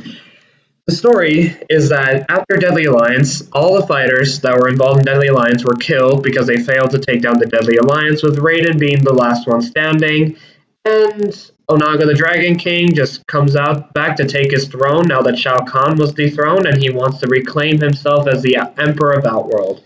With the deceased fighters, one of them being Kitana, they were his undead slaves, his undead arm. They were amongst his undead armies. Now, the canon ending is that Ermac and the spirit of Liu Kang saves them, but there's one ending that did stand out to me.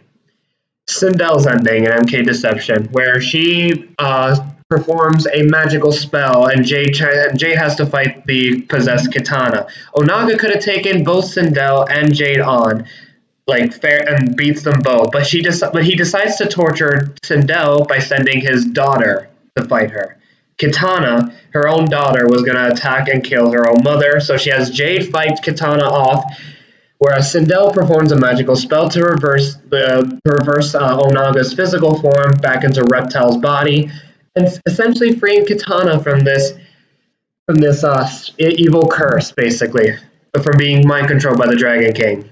Now, in one image, you get Sindel embracing Kitana, practically, what's the word?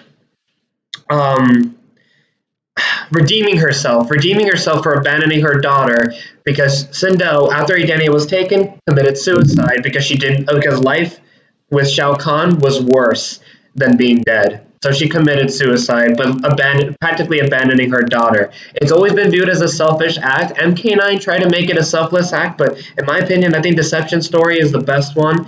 And to have the roles reversed, having the daughter being mind controlled by the main bad guy and the mother doing her best to try and save her, that story has always stood out to me in Mortal Kombat history. Even when MK9 came out and Sindel massacred everybody, I still hold Sindel as one of the best Mortal Kombat characters for just some of the tiny values of the character. I think she's a very underused character, and I think she's one of the best. So you're gonna tell me that this piece of shit writer decides that the evil Sindel is a much more powerful and more fitting depiction of this character, you can go fuck yourself, honestly. And the dumbass that says that this is not a retcon and that this is just like this is the real Sindel and this is like, oh, this is just not a retcon. I'm smart. Like, this is the real deal, because all this was just a fucking lie. That Sindel has betrayed Jared. She killed Jared with her own hands. Goes with Shao Kahn. Her supposed suicide was now staged because Quan Chi kills her. And so she's just nothing but a caricature, a female Shao Kahn who does nothing but does the same thing, and that just is just pure evil. He hates her own daughter. She beats the fuck out of her daughter, and she was willing to kill Kitana in many outcases. She's a complete bitch, an unlikable bitch in this one, and who also flirts on whomever she faces, including the likes of Kano and Jax. This character is the absolute fucking worst. This is not Sindel in any sort of comparison, and I hate the fact that they think that this is the right direction they can take with the character, and they don't even take the character in any sort of interesting directions. They could have had Kronika manipulate Sindel to thinking that she's evil, but having her somehow like remembering who she truly was. That would have been great, and I think they could have implemented with the likes of Cabal too. But no, she was straight up evil. Everything prior to Sindel's role was just a lie. Sindel embracing Kitana like in a motherly love, that was a lie. And according to the dumbasses in NetherRealm Studios, this is not a retcon. This is the real deal. You were just being fooled like this entire time. Sindel never cared about Edenia. Sindel was never like a good person in any sort of capacity. All she wanted was power, money, and a dick right up her ass. She's now this version of Sindel is just a terrible character. I fucking hate this depiction of her. I hated the Sindel massacre scene in MK9 and Aftermath. Oh my god, Aftermath. I thought Aftermath was gonna somehow fix this entire retcon and it was gonna win fans over, and I would have so much respect for MK11. Or at least the writers behind it. No, they embraced this shit. They were so proud of what they did. They made Sindel so unlikable that unless the next person respects the character in any sort of capacity, we're stuck with the Sindel. And this is going to be her legacy from here on out. This is, in my opinion, the worst depiction of any character in MK. I hate her more than Rain, who used to be my least favorite character. And I'm going to say this. She's on par with Devora as the worst character in this entire franchise because of how much she... And I honestly think I hate this depiction of Sindel more than Devora. Because at least this used to be a character I like so much. Now this is a character that I can't stand to see in another Mortal Kombat game. She's just going to be another evil bitch that's just going to kill everybody again. They did it in MK9, and now they're doing it in this game. Fuck this retcon, and fuck whoever thought that this was a good idea to just take this beloved character into an unlikable piece of shit. If you thought Luke from The Last Jedi was a major contradiction, fuck off that this is just a major, like, oh my god, I honestly hate this retcon so much. This is worse than Luke than Last Jedi. And honestly, this is just one of the worst written characters I've ever seen in any media. And I'm not happy one bit. Fuck this character, fuck NetherRealm Studios, and fuck the writers who think that this was any sort of progression system for the character. I'm done. Shit. So let's move on.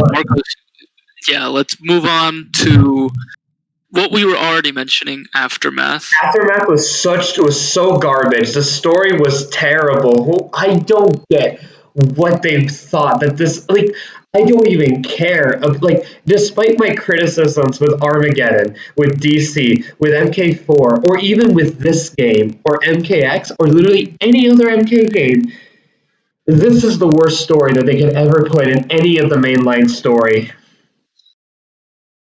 Because once you look at it, it literally does nothing. It does nothing. Like, let's okay. Let's start one step at a time. This is an expansion, an overpriced expansion, mind you. You get friendships and stage fatalities again for free. Thank God. And the new stages too. However, what do you get in this package then? We get 3 new fighters. We got Fujin, Shiva, and Robocop. Fusion's cool and all, but I think I would have been happier if he was an MKX. Shiva, I'm glad they redesigned the fact that they redesigned her. I was kind of in favor of having Shiva as a DLC, so I'm cool with Shiva in this one. RoboCop. I feel like I'm the only person in the entire planet that does not give a rat's ass about RoboCop. I don't give a rat's ass about RoboCop. Okay, well, thank God I'm not lonely in this one. But yeah, but Fusion, he's cool. Like, don't get me wrong, but with his involvement in the story, I think I would have taken somebody else, and I think I would have had Fusion in the other game, MKX. That was the game I wanted Fusion in the most. But here, I don't know. It just feels. Oh, and there's another retcon. There's another retcon. Oh my fucking god! Yes, why you just reminded me on this. So now, Fusion and Raiden are brothers now. I know it's not the worst retcon you can ever put to a character, but why? Why? It was why? Like there was no reason behind it. It doesn't even make sense. Because it's like Fusion is already like the god of wind, and he was supposed to be Raiden's protector. Like no, Raiden's successor, being protector of Earthrealm. But do you mean to tell me that they were brothers this entire time now?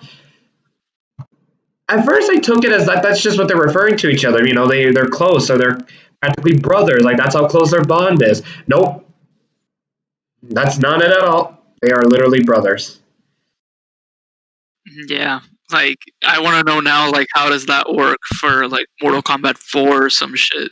And I know they did this because they gave Shinnok a mother, they gave Shinnok a sister. So it's like, well, now we can make these two brothers. I don't why? What's the point? Like, what do you? Okay, what do you think of Shiva? I honestly like Shiva's involvement in the story because she's the only DLC character in Aftermath that really does something. Like Fujin gets a little bit of character development, but Shiva is the one that really drives the plot forward. Yeah, I actually agree. Actually, this is probably my favorite depiction of Shiva in any game. Like I usually just never give a shit about Shiva in the other games, but now I kind of like her in this game. In this one, her motivation to revive Sindel is that she has a blood tie to Sindel because Sindel saved her. Like I think when Adenia was falling or something. But Shiva was also her guardian at least. And Shiva was also Sindel's guardian. So that's Shiva's motivation, and she'll do anything to protect Sindel. Anything. And the fact that Sindel would just betray her guardian also just really bothers me about Sindel's direction. And the fact that they were willing to treat Shiva like shit like that at the end. And how not only that, but how dumb the Shao Kahns are to believe Sindel. Like, let's just get to the story. Oh my god, yeah. Let's just get to the story. Okay. In reality, this was the shit that we were looking forward to. We were like MK11 vanilla. Like, honestly, this makes MK11's story look like a fucking masterpiece. Okay? Aftermath's story is terrible, alright? It is the worst written story out of the mainline MK games. Worse than DC, worse than Armageddon. Because at least there weren't such major contradictions with the story. And let's start with Shang Tsung, Fujin, and Nightwolf's involvement in the story. It doesn't make sense.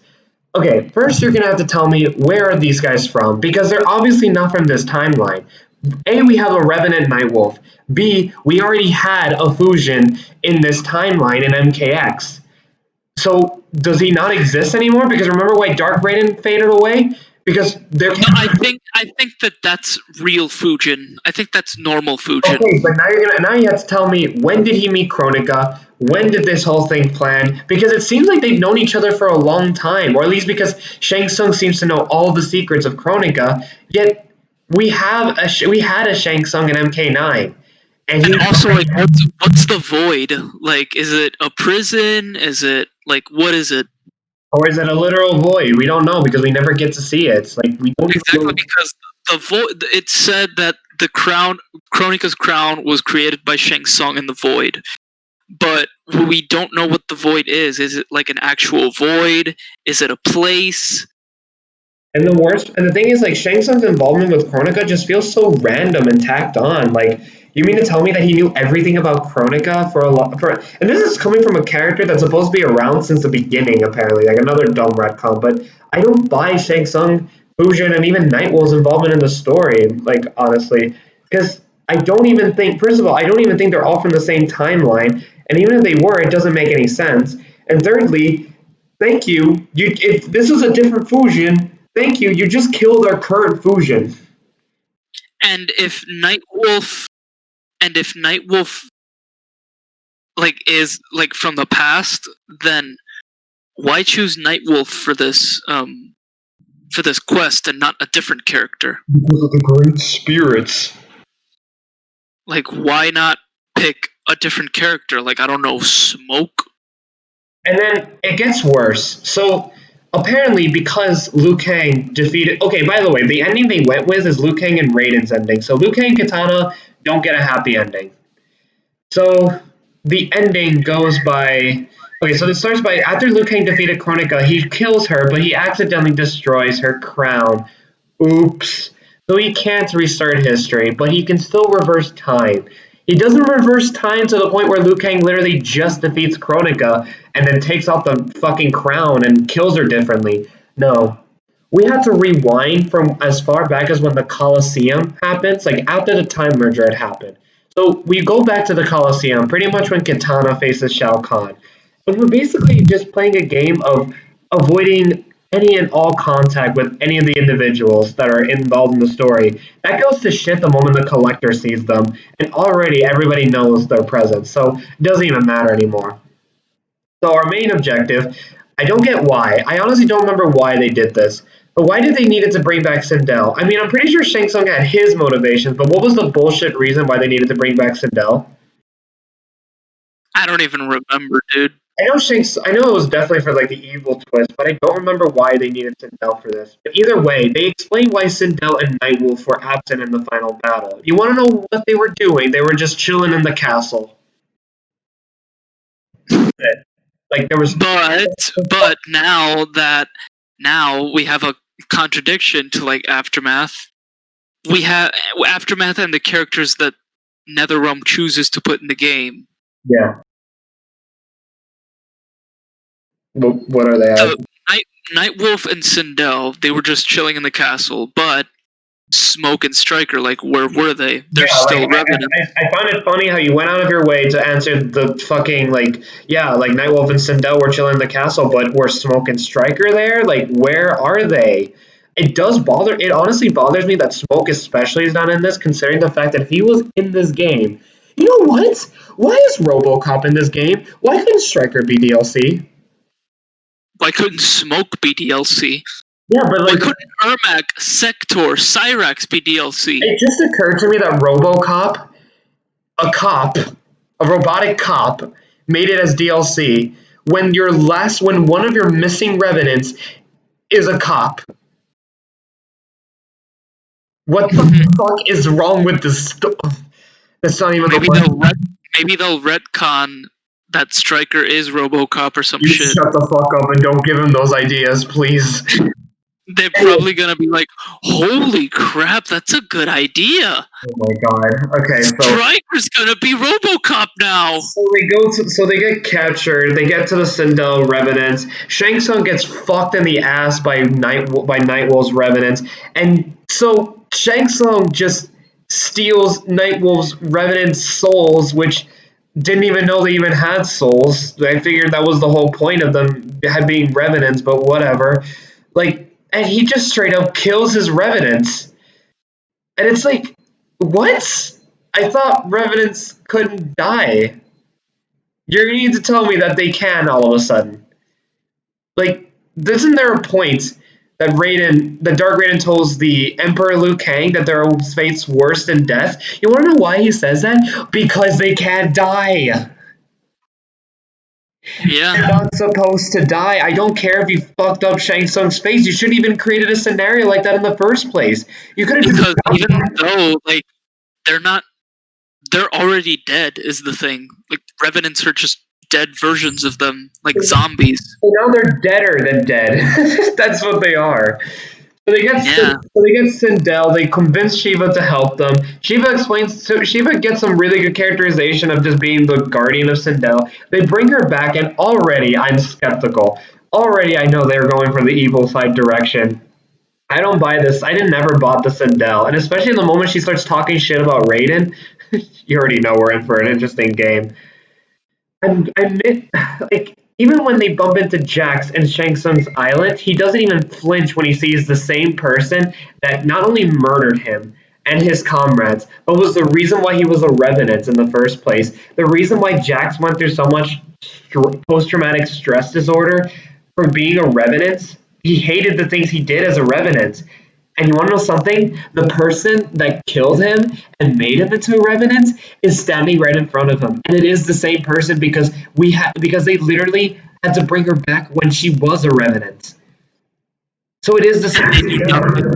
And they did nothing. He said nothing. In fact, he doesn't say anything until Sindel betrays everyone, and then Jax is like, "Well, there's the Sindel I remember, bitch. You didn't even." It's like Jax's entire character, the present Jax's character, is just a walking, talking, like, contradiction. Jax did not avoid a conflict at all times in MKX until he decided that fighting was worth it because Sonya needed him. He doesn't say, nothing was told to him about Sonya's death. In fact, he was so worried about Jackie after losing Vera that he ends up being just an alcoholic, like, a sad alcoholic person, to put it slightly. He helps Kronika gives him the motivation to come back, and you mean to tell him that he feels absolutely nothing when being confronted with Sindel again? It's like, it doesn't make any sense. And the present Jax and Jackie, who are actually in the final battle themselves, they're not involved in the Aftermath story. You see them taking off in their ship, and you don't even see them in the battle at all. Rarely. And what happens to Johnny, Sonya, and Cassie is just laughable. So, let's get to the Sindel shit. So, by the way, they made Sindel super uber fucking broken in this game. Like, she's so OP in the story. Like, it's no longer that Sindel had to use Shang Tsung's souls to even kill half the people, have the Earthrealm warriors in MK9. No, she's so powerful that she's one of the few warriors that can actually go toe-to-toe to an Elder God. Cetrion is basically worthless in this one. And the worst part is, Cetrion is just one character that they treat like shit in this. Kronika is so useless. Elder God's supposed to be super powerful? Nope, Sindel's just...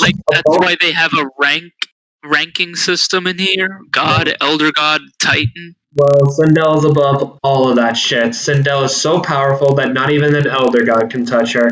And here's the thing. If you thought Cetrion was in the bottom of the barrel because they do treat her like shit in the MK11, in normal MK11, then at least they justified why she would lose to other people. Jackie or Jax would use the souls, and even then they just stagger her, and then she comes back up and kicks their asses later. And Fire God Liu Kang was the only other character that went toe-to-toe to her. You know, a god. But, nope, Sindel beats her ass, and Kronika has never been treated like shit ever so much than in this story. Everybody beats her up. Shang Tsung and Fujin just treat her like shit. She's not a threat in this game anymore. She never was, but this time they did an excellent job making sure that she was literally at the bottom of the barrel when it comes to the villains. And then, this entire story was already bad and super contradictory and makes no sense, but it falls apart so quick when you realize that they made an entire chapter a shared chapter, focused on Sindel and Shao Kahn. And the worst part is that they even explain the retcon. They literally... Okay, so first things first, Sindel is basically talking to Shang Tsung privately, basically confirming the fact that she has no love left for her daughter one bit. She is willing to betray, like, Kitana, like, now that she's a Khan of Outworld, she's willing to betray her. She goes to the fucking prison where a blind Shao Kahn is there, and a bunch of Shao Kahns are beating the fuck out of him. She screams their fleshes off. Let's say that. Let me tell you this. She screams their flesh off. So she goes to Shao Kahn, basically sucks his dick. Shiva's there, and she's gonna be like, what the fuck is going on here? What? You can't be serious. She fights, presumably kills her. Yes, because she literally tells her Shao Kahns that she needs to be avenged. And then the Shao Kahns are so stupid because they're like, yes, Kitana did this. Look at the bodies. That doesn't seem like Kitana can't just remove that much flesh. Sindel screamed their fleshes off. That's a Sindel thing. Kitana can't do that. How are you? The Shao Kahns are like, and the thing is, Sindel literally just finished beating the fuck out of Shiva, and the Shao Kahns just come by like 10, like 5, like, no, not even a minute later, a few seconds after, and he's like, what the fuck happened? Wow, Kitana did this? What a fucking bitch. It's like, how dumb. You make Tarkatan seem smarter than you. What the fuck? I never saw Goro and Kintaro as the biggest dumbasses in the whole planet, but I guess now I do because all Shao Kahns are just so easily manipulated. And it gets so much worse. Sindel takes Shao Kahn to the Soul Chamber. Basically because Kotal Kahn was paralyzed after fighting Shao Kahn, he was able to heal in the Soul Chamber. Well, I guess you can also heal. This is where they also restore Sindel from being a revenant for normal self. So I guess you can also cure blindness too. So Shao Kahn is back and beats the fuck out of Geras, so much so that even though Geras can't die and he was going to rejuvenate, he doesn't come back for the final battle. Like, I don't know if you noticed, but Geras straight up does not come back. Wow, I didn't notice. So, I don't know what they're implying, but basically the romance between Shao Kahn and Sindel are so toxic that I just honestly makes me puke. Because it's literally just, oh, Shao Kahn, you're so big and strong. And Shao Kahn's like, of course, wife. Now let's go conquer the world together, my beautiful, gorgeous wife. Because all Sindel does really is kiss Shao Kahn's ass and then murder beloved heroes. And Shao Kahn, all he does is bask in the kiss assery that Sindel does and just, like, murders everybody. And we're not joking. And the thing is, in Mortal Kombat 9, he's portrayed as this smart villain who not alone just, like, steals, I think, Shang Tsung's soul and gives it to Sindel in Mortal Kombat 9, but in Mortal Kombat 11, he's completely useless to Shang Tsung. Like, he just kisses his toes and his ass and shit. Like, Shao Kahn would never do that. No, and he does that to Shang Tsung. And it gets worse. Like, Shao Kahn, I hate how he was depicted in this game, mainly because Shao Kahn has always been portrayed as either a patient man or such a cruel person. I don't mind him being super cruel. I mean, the way he killed Kung Lao in MK9 was a big shock, but I feel like they took it overboard in here. He not only defeats Cassie and Johnny Cage, who, by the way, if you beat Johnny, she basically tells him that Sonya and Johnny will breed them some fine slaves.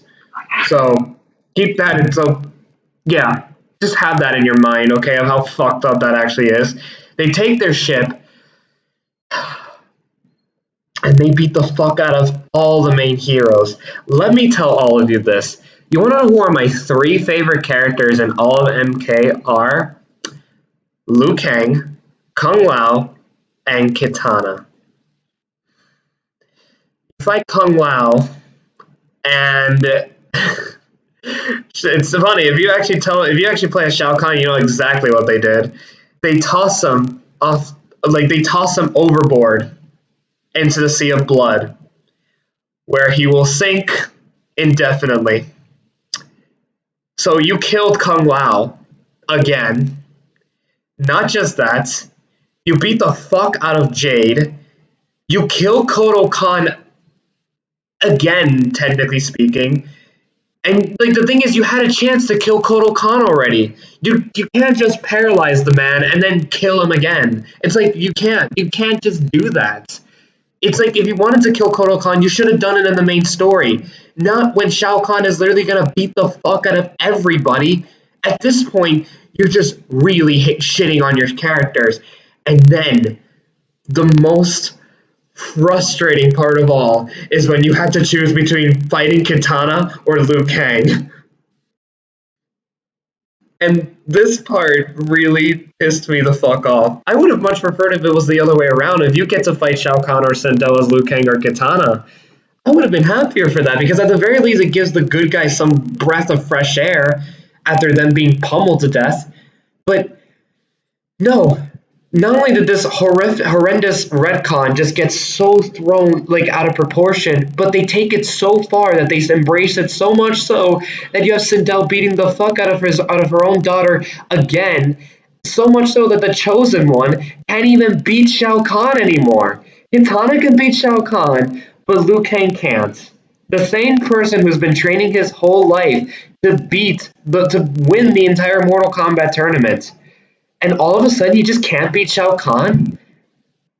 It's like... Who, mind you, the story starts for the past versions when they're already in the Colosseum ready to fight Shao Kahn. So this means that he already beat past Shang Tsung.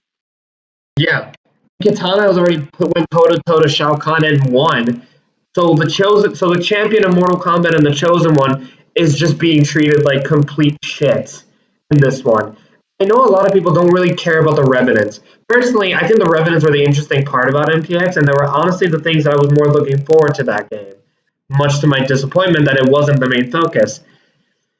If you thought the Revenants were being treated like garbage in the past, look no further than the fact that Shao Kahn breaks Liu Kang's legs in this game, and the Revenant's legs are also broken because, as you know, in this game, they have this nice little rule that they like to break a lot, that anytime the past version gets affected by something, the present version feels that sort of pain. I mean, granted, it only comes by when the plot wants it to, but for fuck's sake, Shao Kahn steps on Liu Kang's hand, and Revenant Liu Kang doesn't feel it. The moment he starts breaking the legs, then that's a big problem.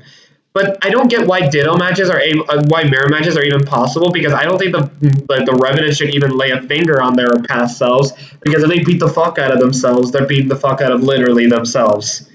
But it's a major contradiction that it's a big rule that they like to contradict a lot, but it really shits on the Revenant Liu Kang especially. The good guys are treated like garbage in this game. One of my major problems with NetherRealm Studios' fighting game with stories is the fact that, yes, the power fluctuation is really only when you're playing as the main character. When you're playing, Johnny Cage wins the first 4 matches at MK9 and he gets his ass kicked moving forward. And then you're going to try and convince me that he can beat an Elder God in Shinnok? No, I'm sorry, I'm not convinced. And then, now you're going to tell me that Shao Kahn can't beat Kodo Khan and Kitana, yet all of a sudden he not only beats Cassie Cage and Johnny Cage, 2 characters that beat Shinnok, he beats Kung Lao, who beats the Deadly Alliance by MK9 standards, and Kintaro. Actually, no, he didn't beat Kintaro in this one, but he beats the Deadly Alliance. And he also presumably beats Geras if you play as him in Chapter 3. He can't beat Shao Kahn or Sindel. Kitana, who could beat Shao Kahn, could not beat Sindel, and the champion of Mortal Kombat just all of a sudden can't beat Shao Kahn. So we went from villains being complete pushovers and being completely inept in combat to now being the good guys that can't do shit right. The good guys are being treated like shit, and at the very least, with the good guys, these are characters that you were rooting for. And at least the victory that they do obtain do feel earned. Like, even against the final battle in Kronika, like, I was mostly happy to see Liu Kang, Kung Lao, and Kitana fighting Kronika and the Revenants than Shang Tsung, Sindel, and Shao Kahn fighting them. I didn't care about that. In fact, that's the part that pisses me off the most. Shang Tsung at this point has beaten almost everybody, including Raiden and Fujin. And he even takes their souls.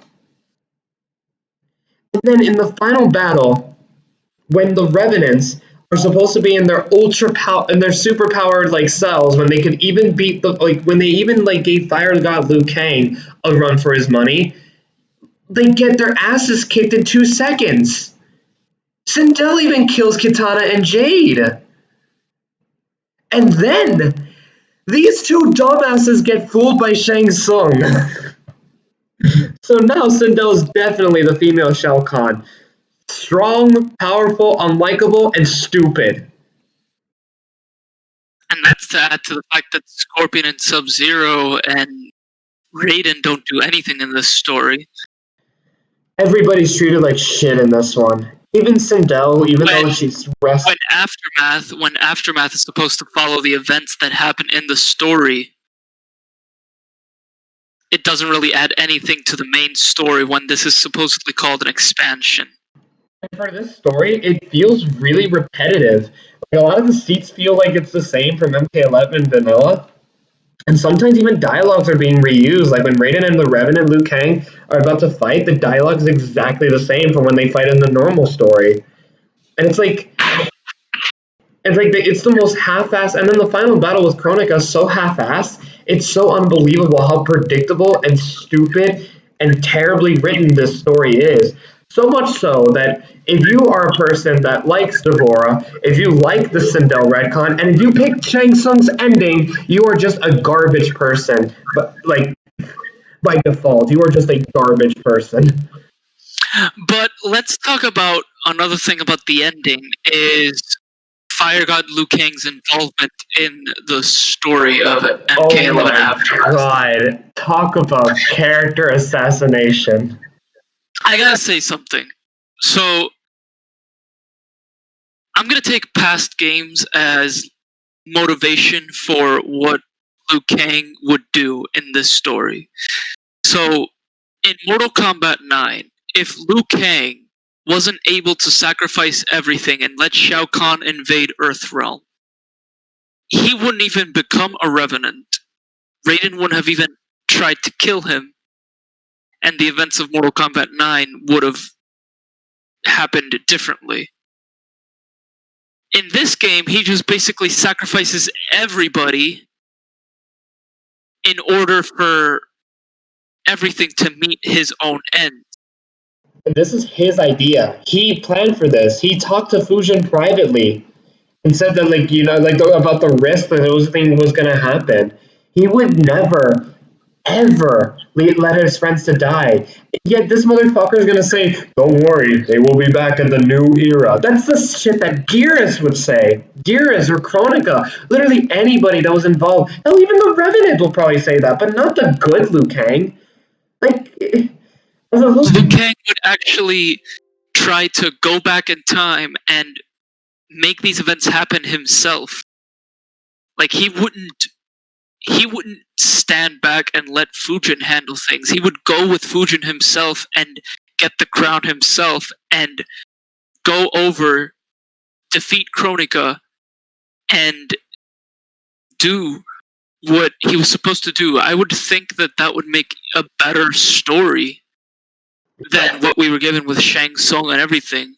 But all this did was give more power to the villains, and people that wanted to see the villains actually succeed, well, they got it. How you do it. This is not how you do it. You don't just reverse the shit. You don't reverse this shit. You can't just make the good guys useless too. That's not the problem. The problem is there are ways you could make the villains succeed in certain plans. No, Shao Kahn was able to get a few kills on Kung Lao. Personally, I don't like the Sindel scene. Honestly, if you were going to have characters die in MK9, I think they should have been separately. Have Jade die in the Coliseum, or have Smoke get killed by Sector, or literally space the deaths out. But not in one fell swoop. I didn't like it in MK9, and I don't like it here either. Like, it's not like you don't. This is not how you do it. And I honestly do hate this take on Liu Kang, because it's like, this is not how this character is supposed to handle this situation. He would literally do anything to make sure that none of his friends suffer. In fact, I'm surprised he never pulled off a "he must win" to his past self. Because even Shang Tsung said to Liu Kang, "You let your friends die." And then Liu Kang says, "They're not dead. They'll be back in the new era." That's like you said. That's something that Kronika would say, not Liu Kang.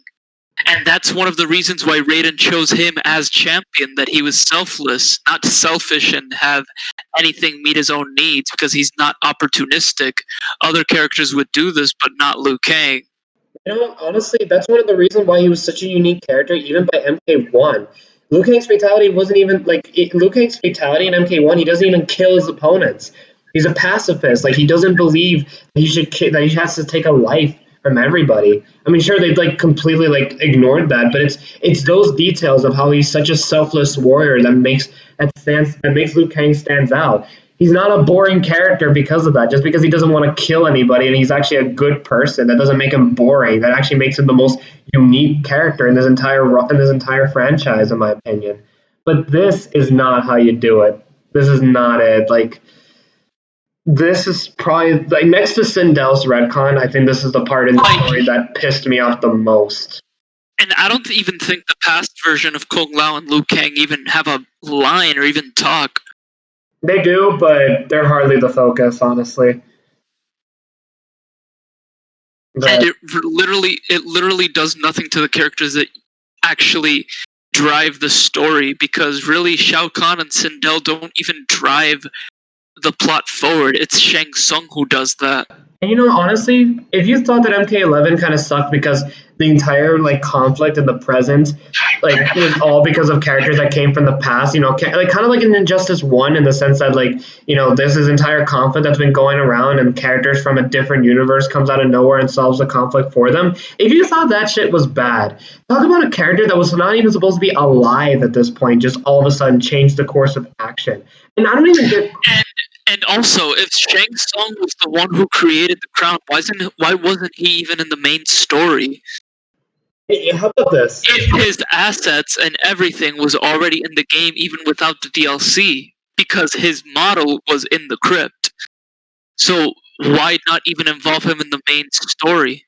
Then my other problem with Aftermath is the fact that, remember when Kronika, after Shao Kahn and Sindel decided that Kronika was a lost cause, Kronika even said well, let's just let Raiden and Shao Kahn's forces fight each other. But I think she understands the fact that Raiden's forces contains the past versions of the Revenants that are on your side. Liu Kang gets his legs broken, which means the Revenant Liu Kang is out of commission. You're lucky that the devs forgot the fact that they threw Kung Lao into the Sea of Blood, which means he probably drowned. So the Revenant Kung Lao should have been dead too.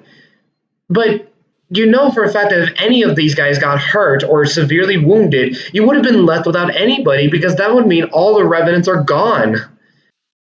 You could have literally lost your last hope, your last form of defense, in just 2 seconds. The moment if Shao Kahn decided that he wanted to kill. Imagine if he didn't want to let Katana suffer and actually decided to kill her alongside Liu Kang.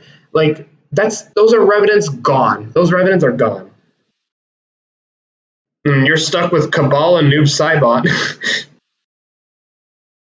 Who literally don't do anything in the story. Yeah, and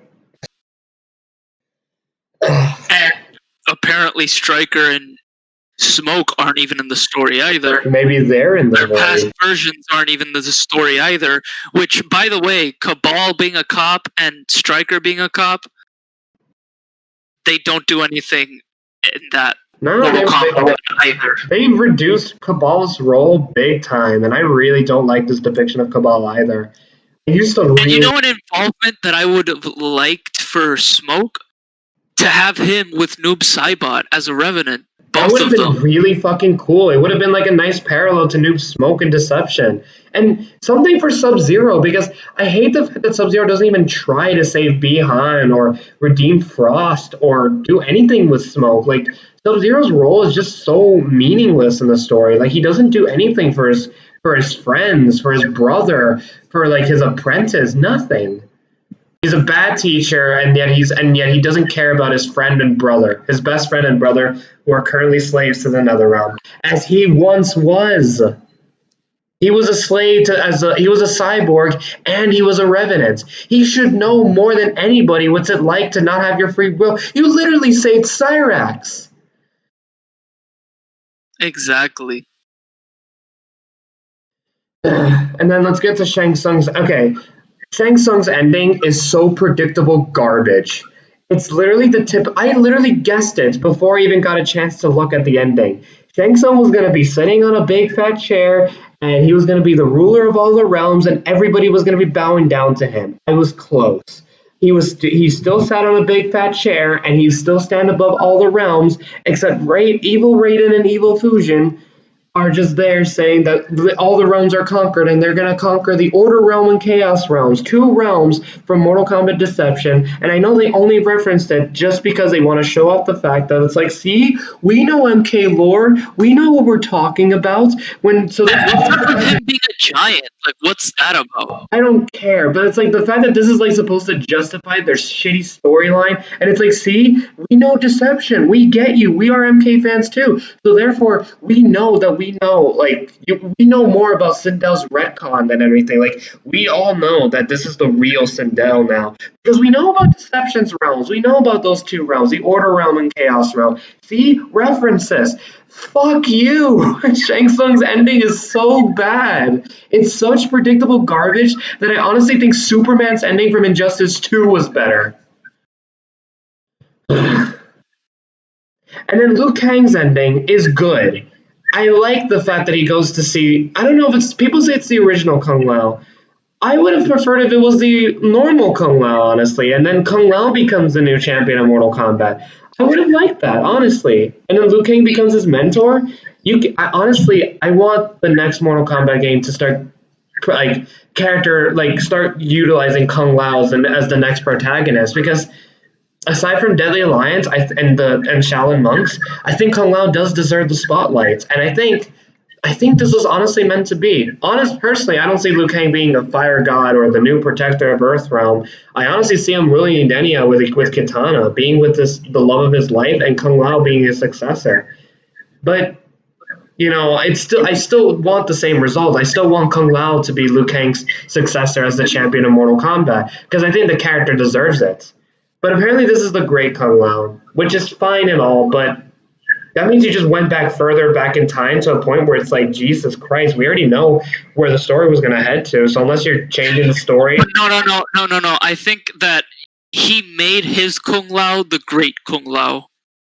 Again, if it's our Kung Lao, I would like it a lot more. And the thing is, like, I think Kung Lao does deserve the spotlight. I'm not sure about that statement, but from what people tell me, it's supposed to be the great Kung Lao, like the great Kung Lao. But I really want Kung Lao to share this, I want more love shown to Kung Lao, because I think it's high time he does deserve it. I'm glad we got a game where Liu Kang is the main protagonist again after almost 2 decades. But, I think it's now Kung Lao's turn, really. But this story was awful.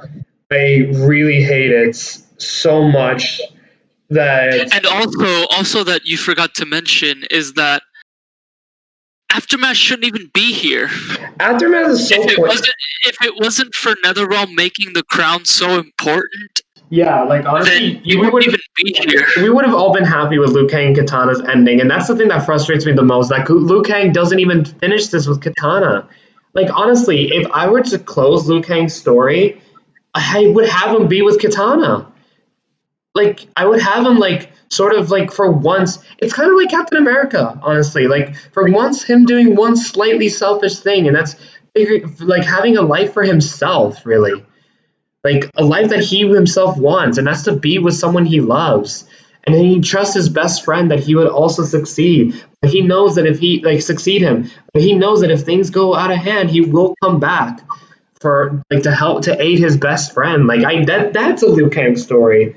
But anyway, and this entire ending is the fact that it's like basically if Liu Kang never destroyed the crown, this entire story would have never happened. In fact, if you never even told me that the crown was going to be this important for restarting history, this entire DLC storyline just comes across as meaningless to me. Like the ending was great, but I think I would have loved to see that in the normal story. I would have loved to see it end after like Liu Kang and Katana's ending, and even then it was such a wasted opportunity because all we saw was Liu Kang like talking to the Great Kung Lao. But what about Edenia? Can we see like Katana being with Sindel again, like the real Sindel, or like having a peaceful outworld being ruled by Kodo Khan, and like maybe even having like a good version of Melina or something? Like I wanted to see a good happy ending, and I technically got that, but I only got it for one character. And just because it's my favorite character, that doesn't mean I don't want to see all the other characters. Like, I want to see Cassie with Sonya again. I want to see the fact that Jackie is still alive and she wasn't an accident. And I want to see I want to see the good guys getting their happy endings. But yeah, even no matter how good this ending could be, it still feels incomplete. Like there could have been more to this ending. And honestly, it could have been done in normal MK11. This is just an overly priced piece of shit expansion, with 3 characters that I don't care about. Okay, 1 character that I like, but 2 other characters that I don't care about, and then a terrible story that's honestly worse than Armageddon's storyline. Like, yeah. that's our take on Aftermath's story. It's terrible. I don't support this. It's it also sucks. You can't even get the 3 fighters separately. You actually had to get the expansion to get Fujin, Shiva, and RoboCop. It's bullshit. Oh yeah, you have to wait till June 16th to get Fujin, Shiva, and RoboCop separately. You have to buy the full-priced $40 bullshit overpriced DLC. I'm sorry. Expansion, quotation marks over the word expansion, because this doesn't expand over Mortal Kombat 11's story in anything. No, not even for MK's overall lore, other than just the fact that these guys. This tells me that these writers have no fucking clue what they're doing with this IP. I'm not sure if it's Disney Star Wars level bad, but it's bad. Like it's really, really bad. I don't even know if Liu Kang got his good ending with Katana. Like I don't know if he's together with Katana. I don't know if Katana even exists in his new realm, because that's the Great Kung Lao. Like the Great Kung Lao does not exist when his Kung Lao is there, so it doesn't make sense. I don't know. I hate the story so much. And if he made a new era, then what happened to Shang Tsung? Does he even exist? What happened to Shao Kahn? Does he even exist? How does that work? Or the Dragon King or Shinnok? Like, you think Liu Kang will create a world where fucking those guys will still be around? Fuck no. Exactly. And if the whole story means that the whole story for Mortal Kombat is that Outworld wants to invade Earthrealm, but they have to defeat Earthrealm in a series of Mortal Kombat tournaments 10 times. They defeated them 9 times, and then Earthrealm defeats them in the 10th tournament. So, what happens to the overall story? What happens to its overall arc? We don't know. We'll have to wait 4 more years for the next Mortal Kombat game that we may or may not be as invested as we used to, honestly. MK11 kind of almost killed my investment on some of these games, to be honest. Like, if time can be completely deleted that easily, then what's the point in having a Mortal Kombat 12 if we're just gonna turn back time again? It doesn't make sense. And you know what's the worst part? I feel like they're gonna drop the whole Fire God Liu Kang concept, because remember when they when they made the ballsy move on making Sub-Zero into a cyborg? That went completely absolutely nowhere. Yeah, they dropped it completely, and now he's like human revenant when he was a cyborg revenant, and it's like they explained it in the comics, but honestly, you know for a fact that they did this because more people would be bitching about not having a normal Sub-Zero in the game instead of having the cyborg again, when they could have literally just utilized it in the variation system. Like I don't like much like how they'll drop that, much like how they'll drop Dark Raiden. They're probably going to drop Fire God Liu Kang and just have like regular Liu Kang, because imagine making another Mortal Kombat game, the first Mortal Kombat game since Deadly Alliance without Liu Kang. You're going to have Liu Kang fans that are not going to be happy. And imagine him having another Mortal Kombat game ever since when Liu Kang is like the main character of Mortal Kombat itself. And then think about this. Now Raiden has had a really unique direction. He's never been cut in a Mortal Kombat game, like, at all. Ever since MK4 onwards, he's been in every Mortal Kombat game. He's been in Deadly Alliance. He's been in Deception. He's been in Armageddon, DC, 9, X.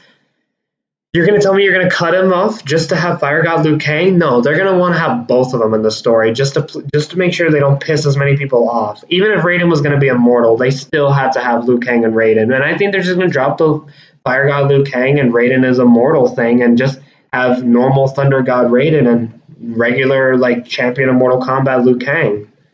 Like I don't think they're that bold enough to stay with that direction change. Like, NetherRealm wrote themselves in a corner, and they're probably going to reboot the entire series again. And unlike MK9, where at least it was an in-continuity reboot, I don't even know what they're planning to do with this story. And it's like, any interesting idea that they have, they just drop it immediately. And it's not even as interesting as it should be. And it's... I don't know. And characters in the new time, new characters, like what happened to, like, Aaron Black, Devora, like, I don't even want to see Devora in another Mortal Kombat game, but... Oh, yeah, because he's probably going to kill Liu Kang, probably. Like, what happened to those characters? Like, the characters like Rain, Aaron Black. What the fuck happened to Scorpion? Or what's going to happen to the Shira Ryu and the Lin Kuei? What's there going to be? What about Quan Chi? How is he going to fit in the new timeline? Will Liu Kang actually have Quan Chi still fuck up the entire, like, Shira Ryu again? Because why would Liu Kang make a timeline where the Mortal Kombat tournament still exists, or can those things not be changed by Titans themselves? Then what's their status? What are they able to change? And that's not even the worst of it. What about the one being? You know, the representation of the end of the universe? The ones that the Elder Gods try to make sure that they don't bring back, the entire reason why they don't interfere with any sort of conflict with the realms. Like, what happens? What's going to happen to the one being? Like, is he still going to be a thing? Is he still a possibility? What's going to happen to the Elder Gods? What about the Elder Gods? Like, Sekiro killed them. Like, are there going to be more Elder Gods? Or is the Elder Gods going to be brought back to their status? Or the Titans? What are you gonna do with the Titans? I don't know, man. Like they think they wrote themselves into a big ass corner. They wrote themselves into a corner they do not know what to do, and I'm gonna be surprised if what they do is actually good. Which leads me to my next the final statements. Do we still have faith over the Mortal Kombat in the future? Tell me, do you have faith that they can somehow make something great after this travesty that is Mortal Kombat 11 Aftermath? Honestly, I'm intrigued in seeing what they can do, but honestly, I think they're just going to reboot the entire franchise again, and not an in-continuity reboot. Or maybe, yeah, an in-continuity reboot, but at the same time, like, why would Fire God Liu Kang make a timeline where the Mortal Kombat tournament exists?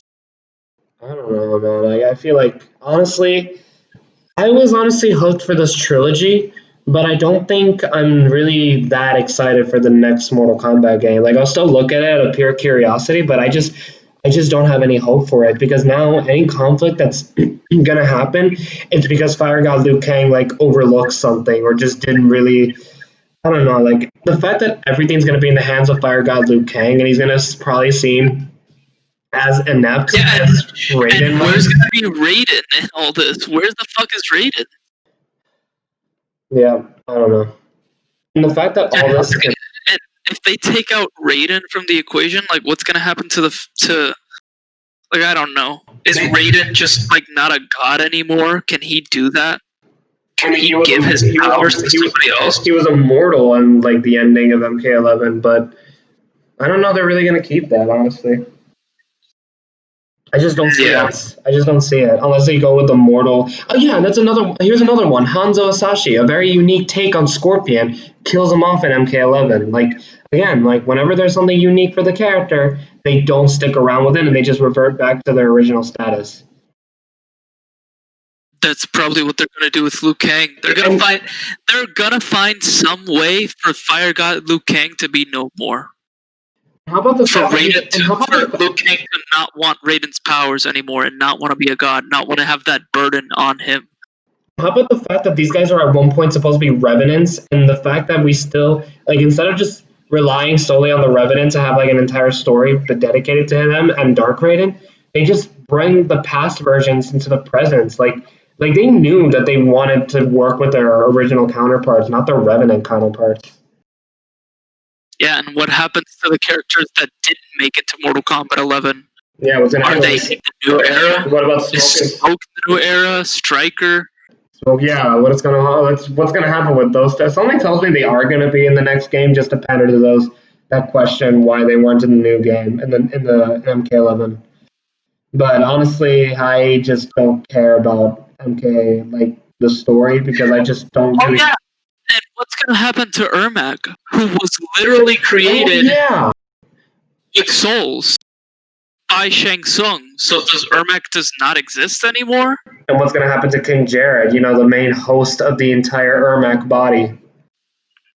Exactly. Who's going to kill him this time? Is it Sindel, Devora, or Shao Kahn? Or perhaps Katana. Oh my fucking god, I'm so done if they do that. Honestly, and then here's the thing. Would you imagine, in order to spice things up a bit, they choose Shang Tsung's ending to be canon? Oh man. And that would be such a clusterfuck. Like, honestly, it would be like if you made Injustice 2's Superman ending canon instead of going for the obvious Batman ending. Which honestly would be interesting. Honestly would be interesting. Really, and how so? Because honestly, I see a much clearer sense of direction with Shang Tsung's ending than with Liu Kang's ending, honestly. I don't agree, honestly, because he literally said that they conquered every realm, like everybody's dead. So I see more direction with Shang Tsung's ending than with Liu Kang's ending. I don't know, man. Because at least in that ending, Raiden and Liu Kang and all the other characters still exist. I don't know. They never specified that part. Honestly, we don't even know. Like, so sure, I guess, but honestly, like, how is Shang Tsung? First of all, I don't see Shang Tsung making those characters exist. Secondly, even if they do, they're probably going to be chumps in this one. Like, they wouldn't even be in their same status. Thirdly, like, I don't know. Like, it's still going to just make Shang Tsung the main antagonist again. Fourthly, you're just depending if within the 4-year gap they're going to take to make the next Mortal Kombat game that they even will take that exact same direction. Because much like Shinnok and Dark Raiden, they had an idea and then they drop it for something completely different. The Outworld Civil War and MKX, and then Chronica for MK11. So if they do go for Shang Tsung's ending, don't be surprised if he gets like butchered in by another Titan or some shit. But I don't know. I honestly don't know if I even see a direction with Shang Tsung's ending either, because again, all the realms are conquered, and we don't know the status of every character. And if the statuses of all the characters are the same, then it doesn't make sense why Shang Tsung would keep them in the same status instead of making them. Well, they do say that the Order realm and the Chaos realm are left to be conquered. So Havoc's gonna be the next protagonist? Hotaru? Darius? Dairu? You gotta be pulling my balls here then. We'll see. I don't know. But honestly, I see more direction with that ending than with Liu Kang's ending, to be honest. But more people like Liu Kang's ending than Shang. Because honestly, it would give Aftermath importance. Because Liu Kang's ending does not give Aftermath any importance at all. But aside from the fact that more people easily like Liu Kang's ending more than Shang Tsung's, that means that there's another game that you just basically killed off the champion of Mortal Kombat, a concept that I am already getting sick and tired of. It's not fun anymore. Plus, I think I'd have more problems with Shang Tsung's direction than Liu Kang's. I mean, to be fair, I think I'd have problems with both of them, but at least I'd be more happy to see Liu Kang's direction than Shang Tsung's. Because then with Shang Tsung, it really doesn't make sense why the characters would even exist in this timeline. With Liu Kang, I'm just surprised there's going to be any specific conflict. But at least I can understand if if they choose Liu Kang's ending and they don't use any of the previous antagonists, then I can buy like whatever new threat they throw at us, and at least the threat would be something new and unique. With Shang Tsung, it's going to be Shang Tsung, and it doesn't make sense why the main characters exists. Or right, I don't know. We'll see. And not to mention, Dark Raiden's entire motivation is that he would kill anyone that would invade Earthrealm. So he wouldn't even show mercy to anybody. So Dark Raiden and Fujin do help in conquering Earthrealm and all the other realms. I'd be surprised if anybody's even alive. Yeah. Like, we're talking about the same person that decapitated Shinnok. Just because. Well, because Dark Raiden is there too, so maybe that'll be the promise. I don't know, man. I don't want Shang Tsung's ending to be canon, to be honest. I really don't want to, because there's going to be a lot of problems. Me neither. But honestly, I see more direction with his ending than with Liu Kang's. Well, the best thing I would obviously prefer Liu Kang's ending. But honestly, well, time will tell. In the next 4 years, we'll get to see the sequel to this clusterfuck.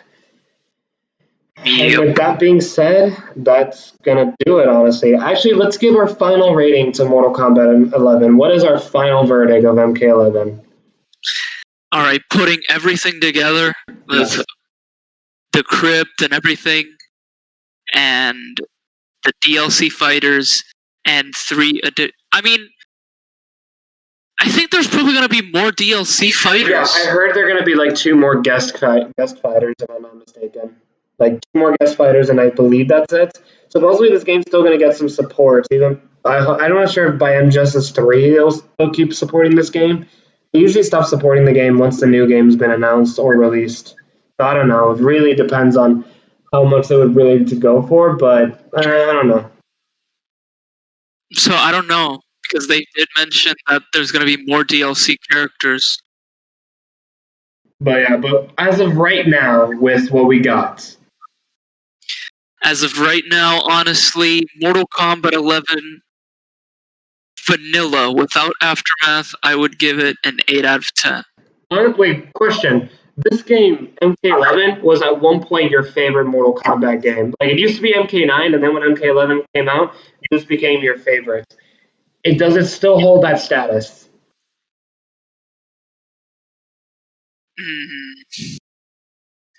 I'm in between. I have to get that more thought. Okay. So, final verdict of everything, including Aftermath. Including Aftermath, I would have to take a point away. I would have to give it a 6 out of 10.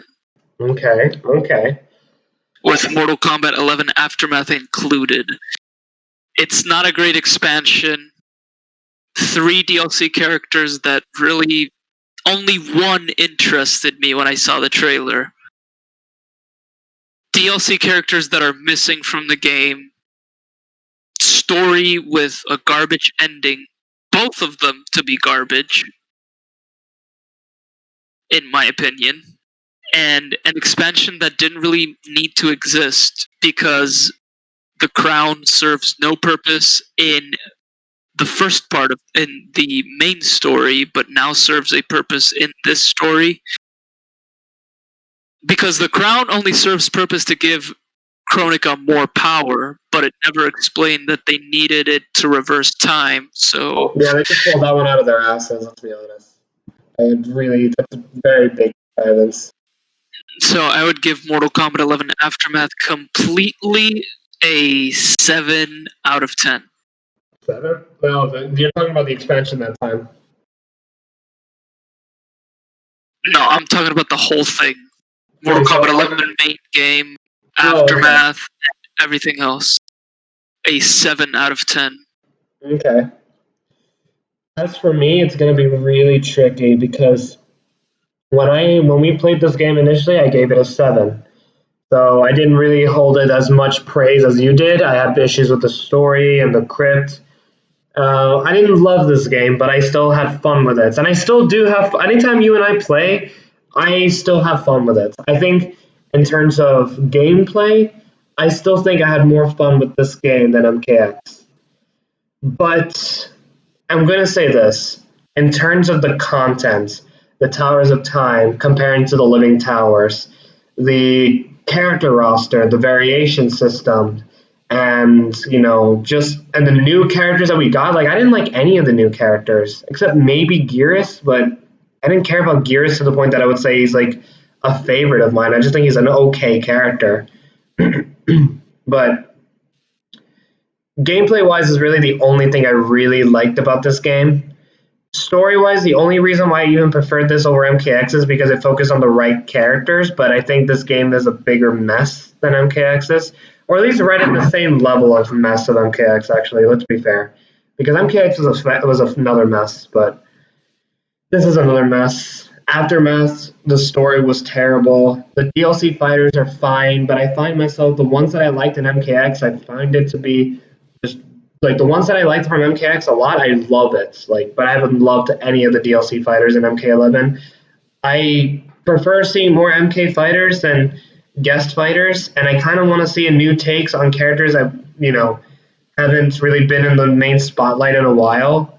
And I'm not talking about take the Sindel approach.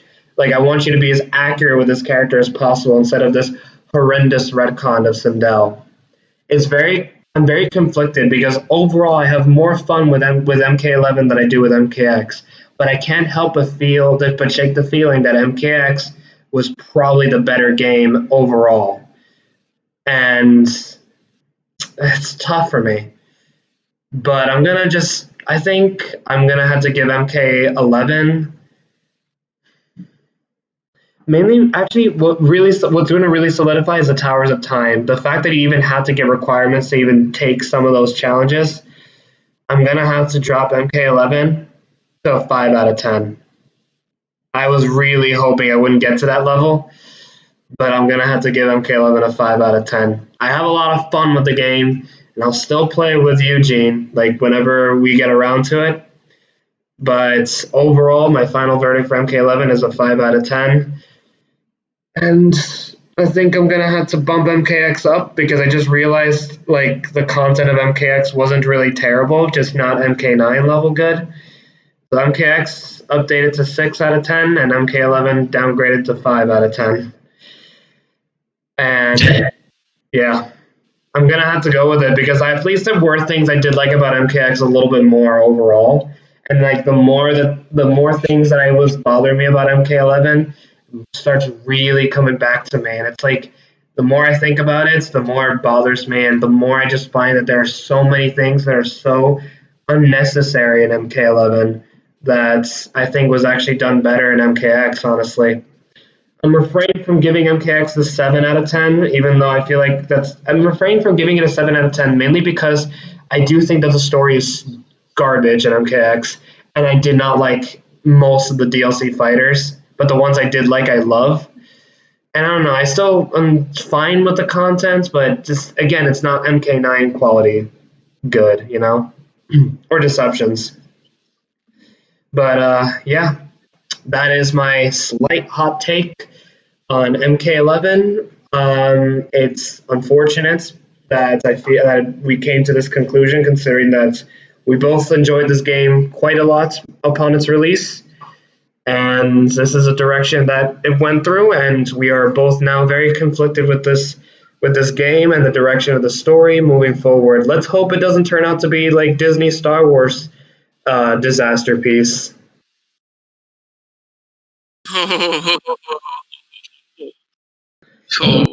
So I guess that's it. That's the end of tonight's SlutCast. I hope you all enjoy it. And by the way, Gene, we broke a record. The longest SlutCast ever made, beating the Kingdom Hearts 3 SlutCast, which for a year and a half took the record of being the longest one. And it's almost 3 hours. I thought that we were not going to reach 3 hours, but we did. Can you believe it, slut? Damn. I mean, it's pretty justified. Since the channel is mostly about, like, Mortal Kombat. Yeah, we started the Sagittarius Brother account with this game, actually. And I started the SlutCast mainly because of, like, Smash Bros. Content, but, like, now we've grown to expand on other media, and we still got more games to cover. Maybe we might start reviewing movies at some point. So we're not going anywhere. We're still in lockdown, so we are just coming back stronger than ever. And yeah, the direction of the SlutCast is going to continue even further. We might review movies. In fact, I would love that idea. We're going to review more games. In fact, the other SlutCast that we're planning on doing is about The Last of Us Part 2. A game with a very interesting reputation that we will not speak of until the game is released. But hopefully it'll turn out to be an interesting experience for us. But as of right now, MK11 is currently the talking points and stories disaster. And yeah, but we'll see what happens when Last of Us Part 2 comes out, and hopefully it doesn't turn out to be a bigger disappointment. But yeah. So thank you all for watching, sluts, and I'll catch you in the next SlutCast. We are back stronger than ever. Well, sluts, with my friend giving the goodbyes, we must bid you adieu. So goodbye, and good night. Later, sluts.